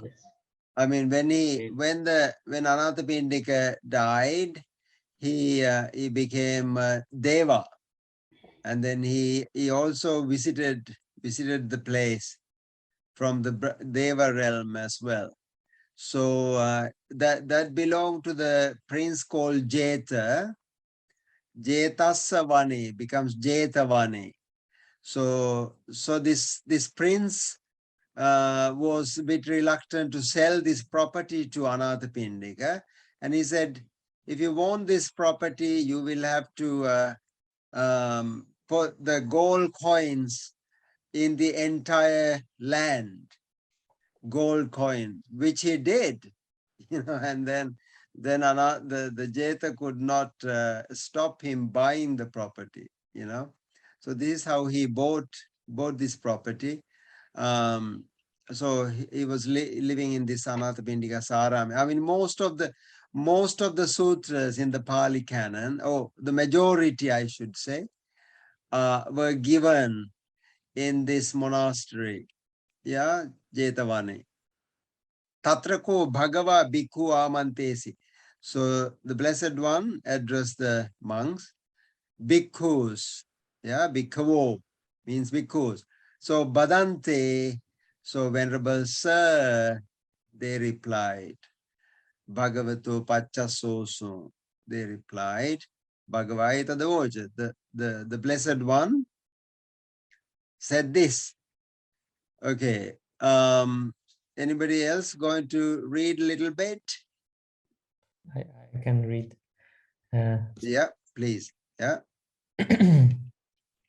Sabbasava sang varapariyayang vo bhikkhave desasami tang sunatha sadhukang manasi karodha bhasisamiti evam bhanteti khote bhikkhu bhagavato pachaso sung bhagava etta davocha. Yeah. Okay. So, thank you. That was well done.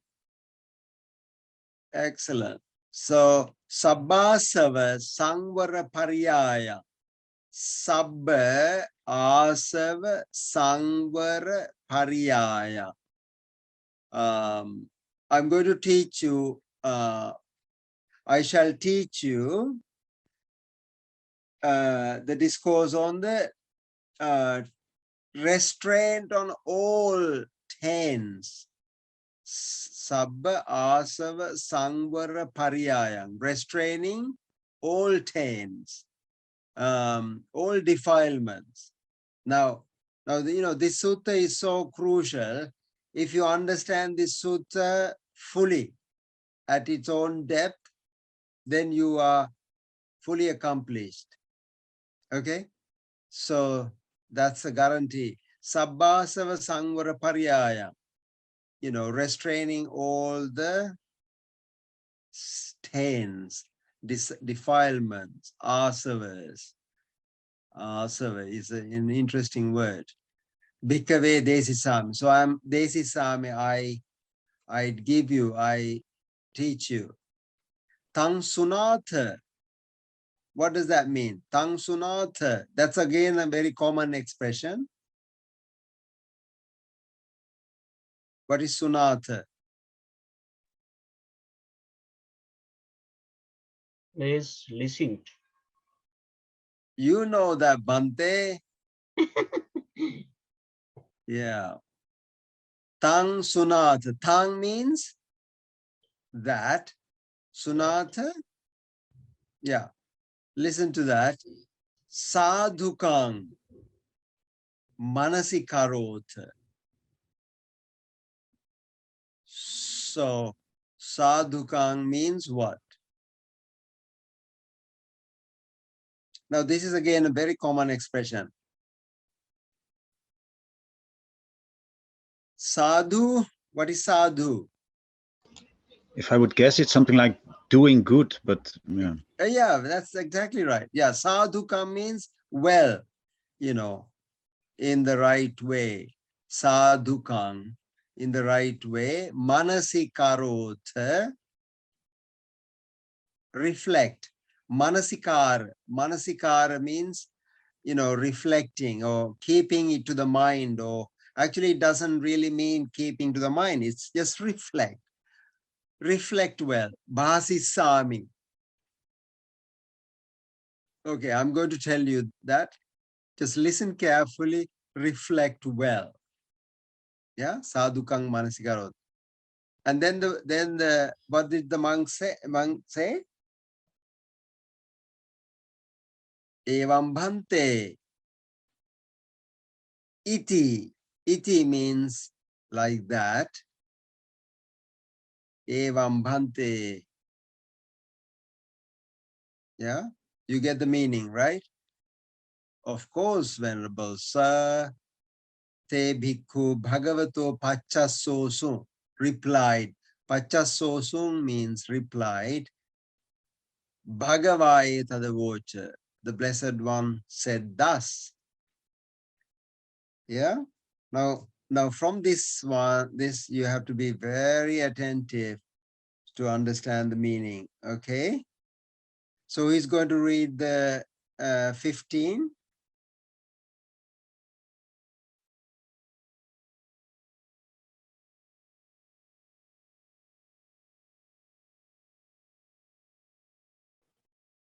Arthamitra. Yeah. Okay. Yeah.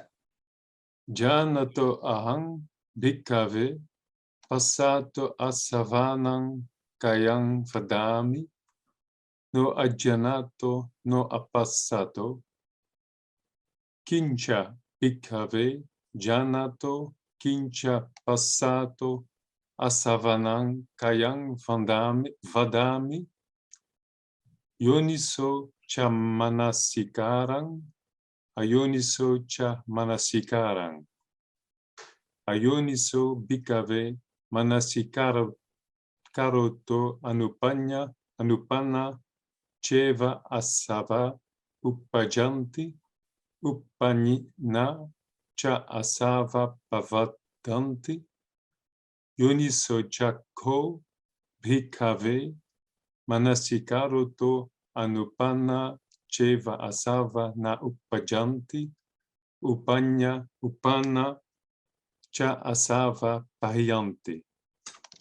Very good. Excellent. I'm impressed. So, yeah, now see, again, you can actually make a guess. Janato, you know, janati is to know. So the Buddha says, janato ahang bhikkhave passato. So here there are two words, two key words, janati, passati. Janati is to know. Passati is to see. So here the janato is a nominal, verbal noun. It's like a person who knows. Janato aham bhikkhave passatu. So monks, one who knows and one who sees. Asavanang kayang vadami. Kayang? Any guesses? Kayang?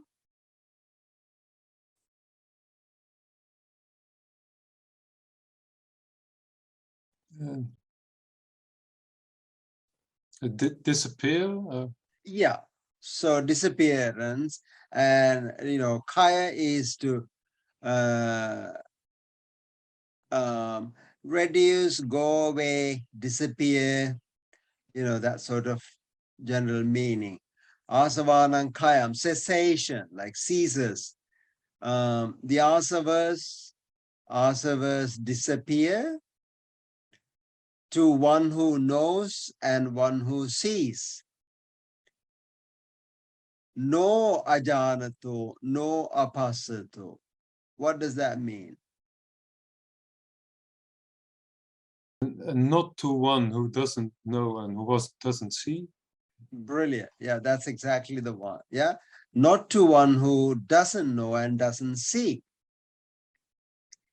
Kincha bhikkhave janatu.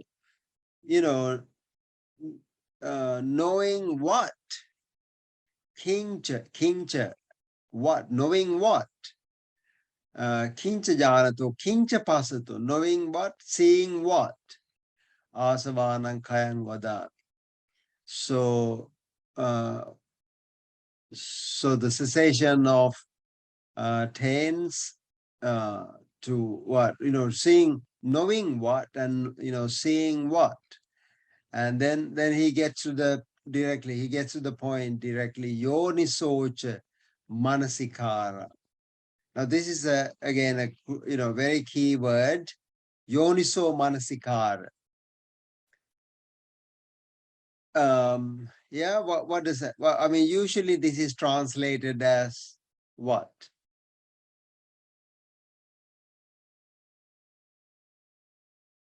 So Bhikkhu Bodhi translated that as wise attention. Yeah, yoniso manasikara.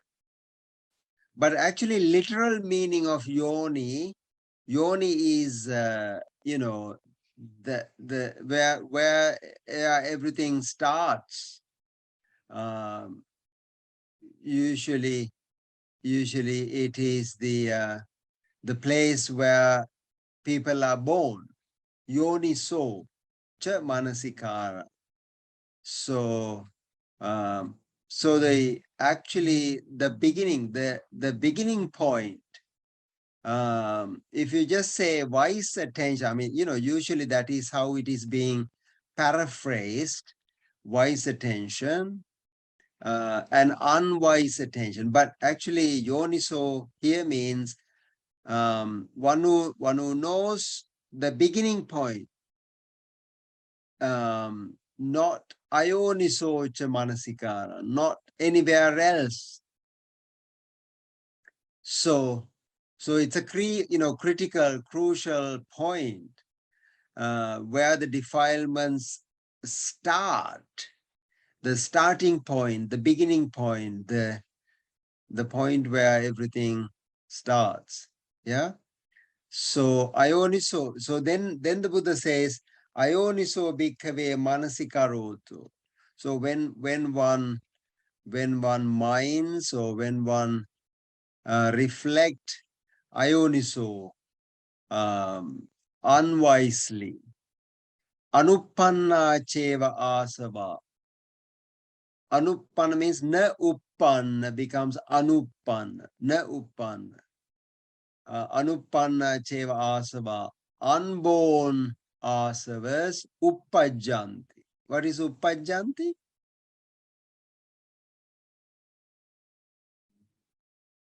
Uppajjati. The plural is uppajjanti.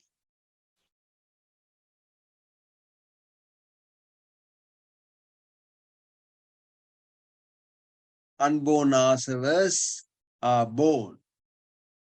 Upada is uppajjati, means birth. Yeah, uppajjanti. Unborn asavas are born. Uppannacha asava, the asavas which were already born are pavaddanti.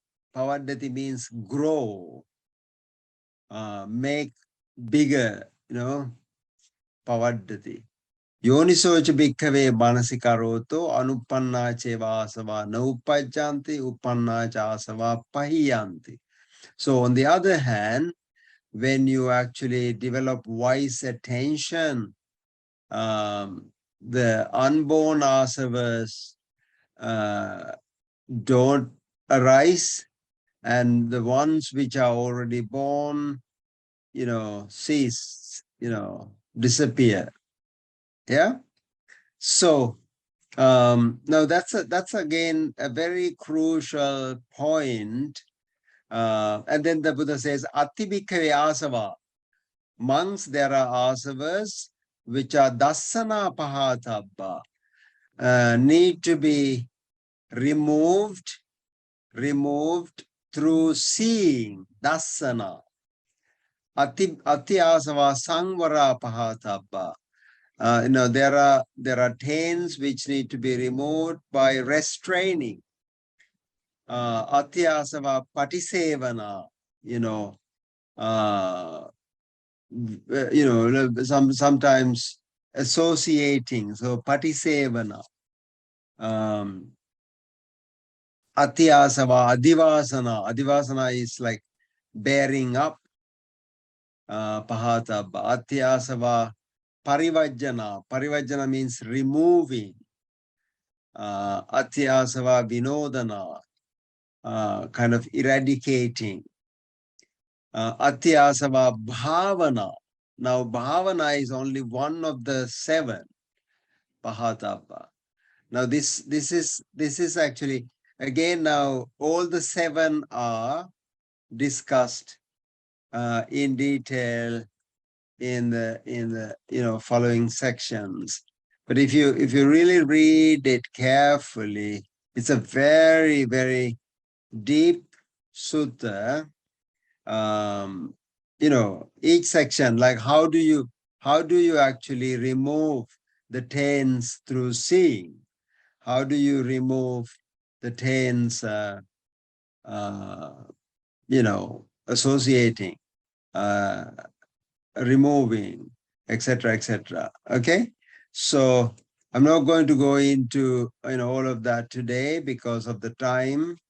But Sabasa, now the 7 ways to eradicate, 7 ways to remove all the taints are discussed here. Okay, so what's in the chat? Okay, all right. So now this is the Sabbah Sutra, is one of the really profound sutras. But needs to, you need to really read it carefully.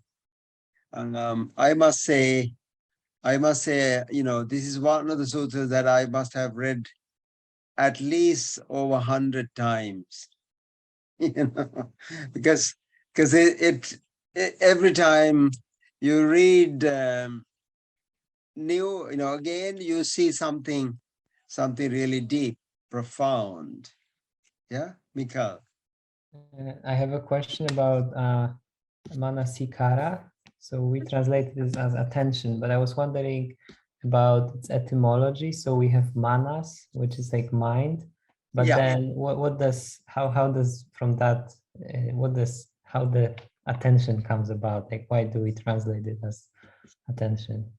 Yeah, well, good question. So manasikara, now actually paying attention or focusing the mind or applying the mind. Now that is literally what the word means. Mana and, manasi, making it to the mind, or minding is the sort of verb. So, but the real one is yoniso manasikara is the crucial part. But minding something is kind of, you do it, you focus through the mind. Yeah, manasikaroti. But the Buddha actually qualifies it with yoniso. Yoniso is a different mechanism, like going into the beginning point. So starting point. Yeah. So how it really started. And that's the job. That is the opposite side of like going back to the root of something, rather than minding something after. Do you see what I mean?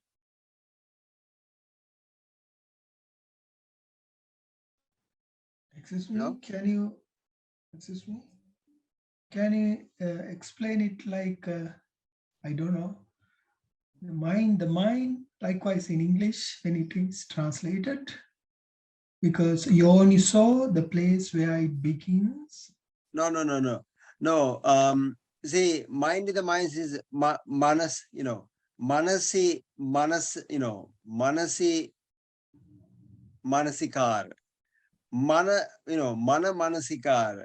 That is a different one. Like mind in the mind is a different thing. But yoniso means a kind of a way of doing that. It's a manner. It's a manner in which you do that. Now, see, lot of the time. Now remember we were talking about anicca, impermanence. So impermanence can be seen on a permanent thing. Looking at the impermanence of a permanent thing. Now that's not yoniso manasikara. That is ayoniso.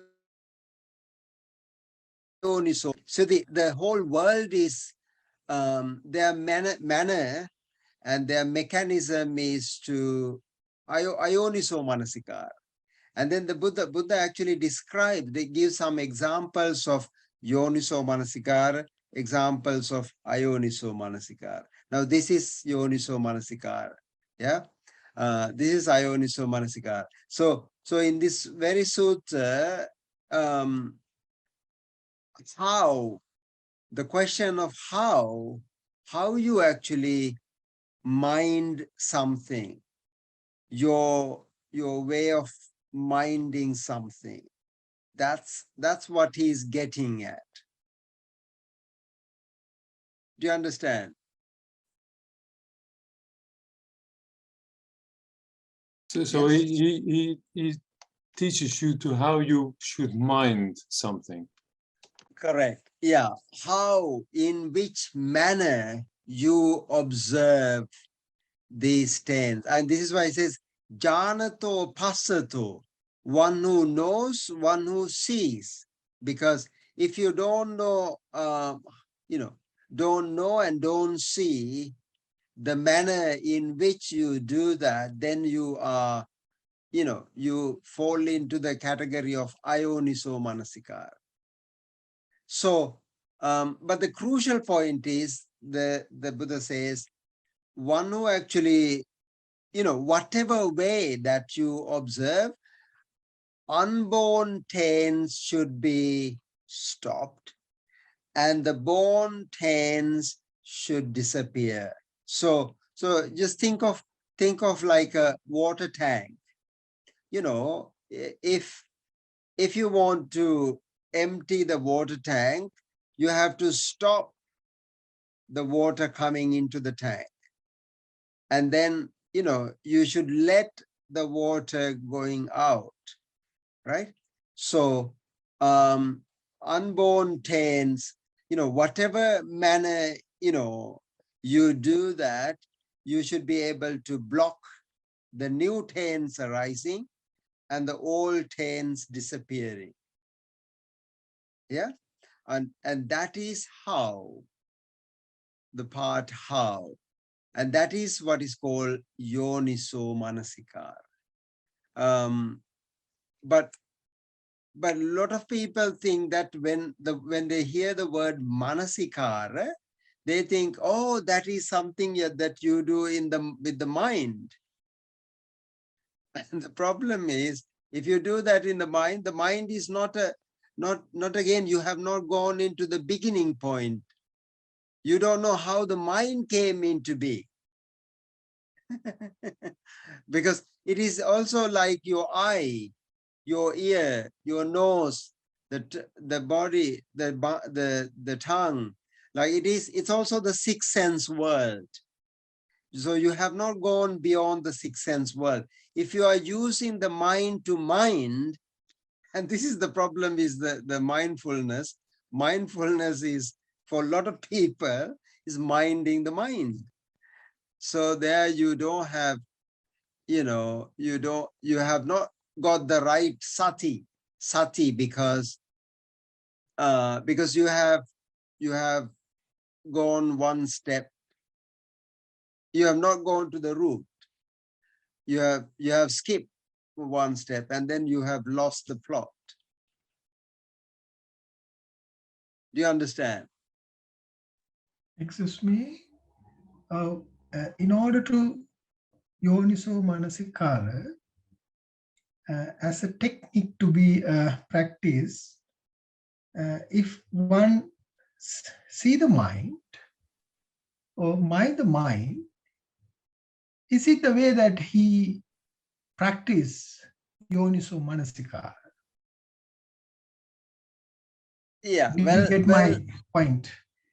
For an example, that these all concepts and understanding and the perceptions. Now, for an example, in this classroom, we have 11 people.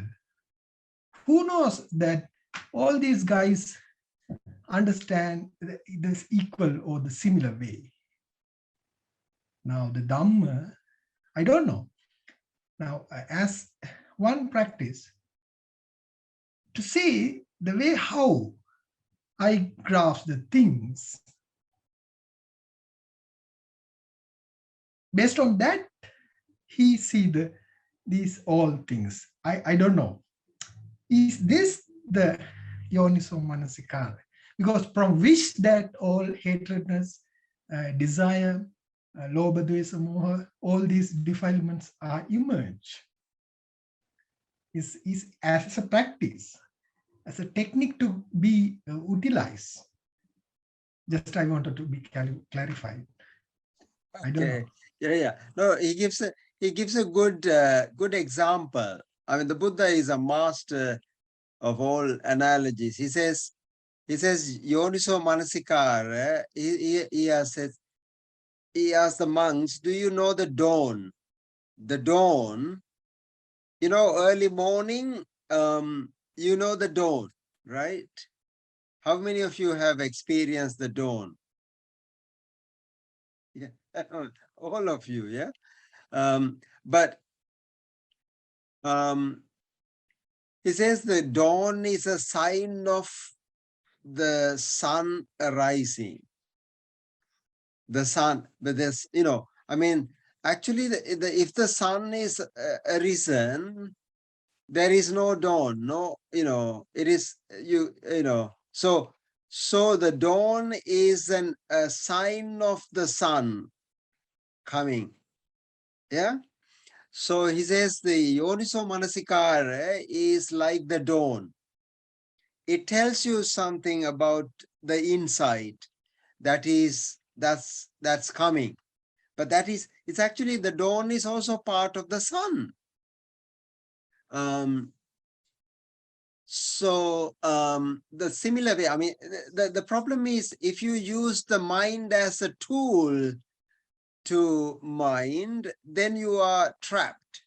You are again within the sixth sense world. Yeah, and so therefore, yoniso manasikara cannot be something that you do with the mind. It is something actually beyond the mind. I mean, you may argue that it is not. It's not neither the same or different or whatever, but somehow it's a different.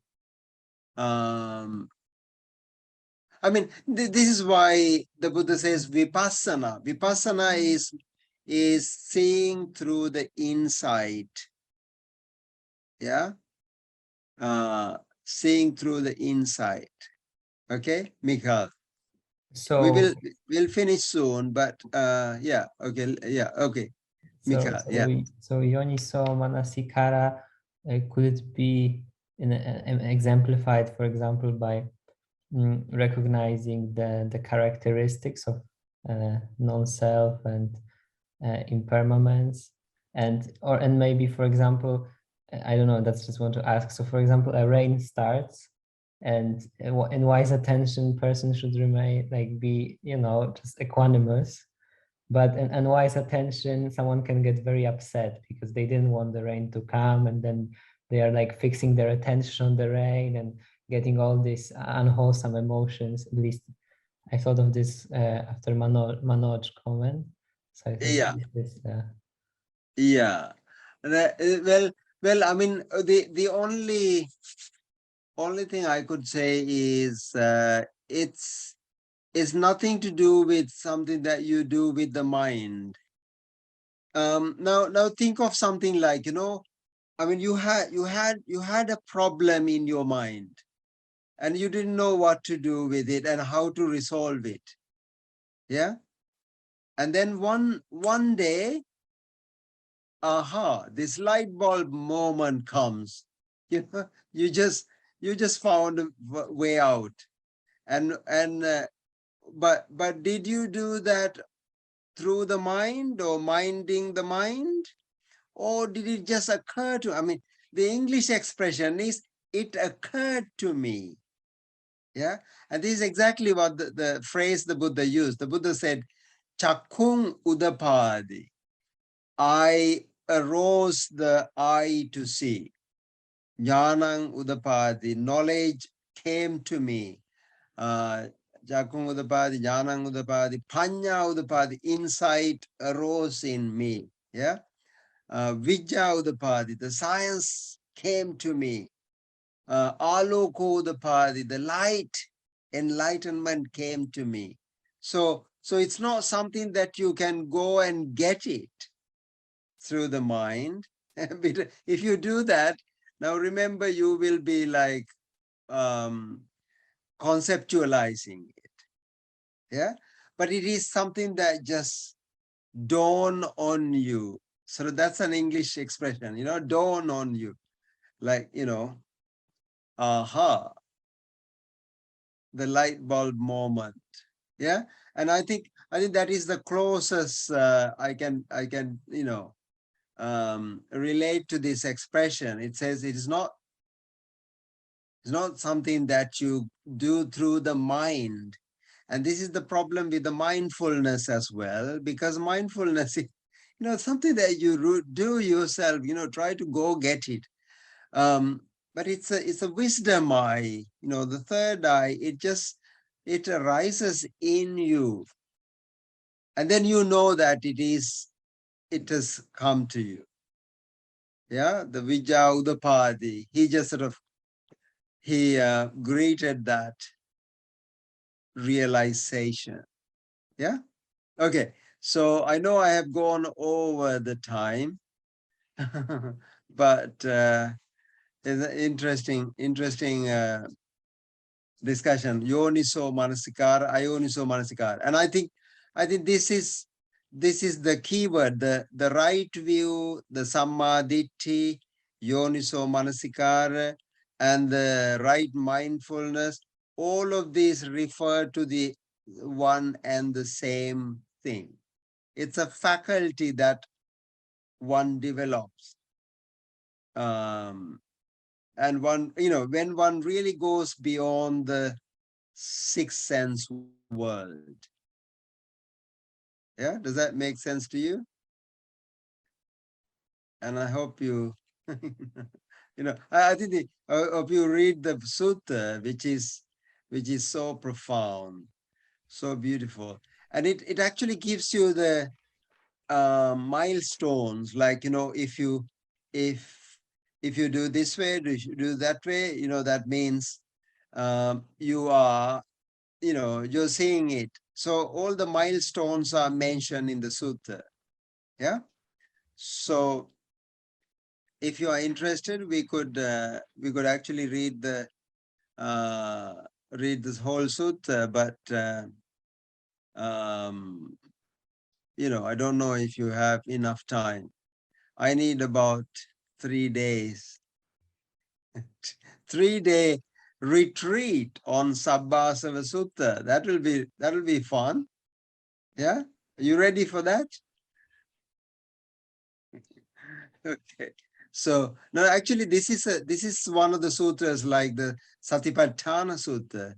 You could very easily spend one whole week, really discussing the content of it. And it's very methodical, very nicely presented, and very clear as well. Yeah, but we have to go step by step. Like first understand to know what, see what, and yoniso manasikara, ayoniso manasikara. Now these are critical, crucial words. Okay. And we will continue with this sutta on next class. Shall we? It's all up to you. I'm just looking at it, and I thought some of the, especially part about the self, seems really interesting, but I don't know. Yeah. It's up to others. Yeah, let's do that. Let's do that. Yeah. So let's read at least some more. And I think the first section is very, very interesting. And this lays the foundation of Buddhist vision, this sutta. So beautiful. Okay, folks. Sorry I've gone over. We will. Shall we call it a day with some blessings, Bhante? Yeah, blessings with metta today, special Buddha Purnima day. May you be blessed today and always. May the blessed Buddha enlightenment you on the path of wisdom, peace and loving kindness. Sadhus. Okay. Mettaya bhikkhave cheto vimuttya asevitaya bhavitaya bahuli kataya yani kataya vattu kataya anuttitaya parichitaya susamaradhaya ekadasani sangsa patikanka katame ekadasa sukhang supati Sukhang pati bujjati na papakang supinang passati manussanang piyo hoti amanussanang piyo hoti devata rakkhanti nasa aggiva visangva sattangva kamati tuatang chittang vipasi Tuatang chittang samadhyati mukhavang no vipasidati asammulho kalang karoti uttaring appati vijjangto brahmalokopagohoti etena satya vajjena dukkha bhayaroga Upasamin tute sadhu sadhu sadhu. May all beings be well and happy, peaceful. Thank you, everyone. Oh, thank you, Bhante. Thank you very much. Yeah. Dhamma friends. All right, folks. Stay safe and well. See you next time. All right. Take care. Thank you. Yeah. Thank you. Thank you. Yeah. Thank you. Bye. Bye. Thanks. Yeah. Bye.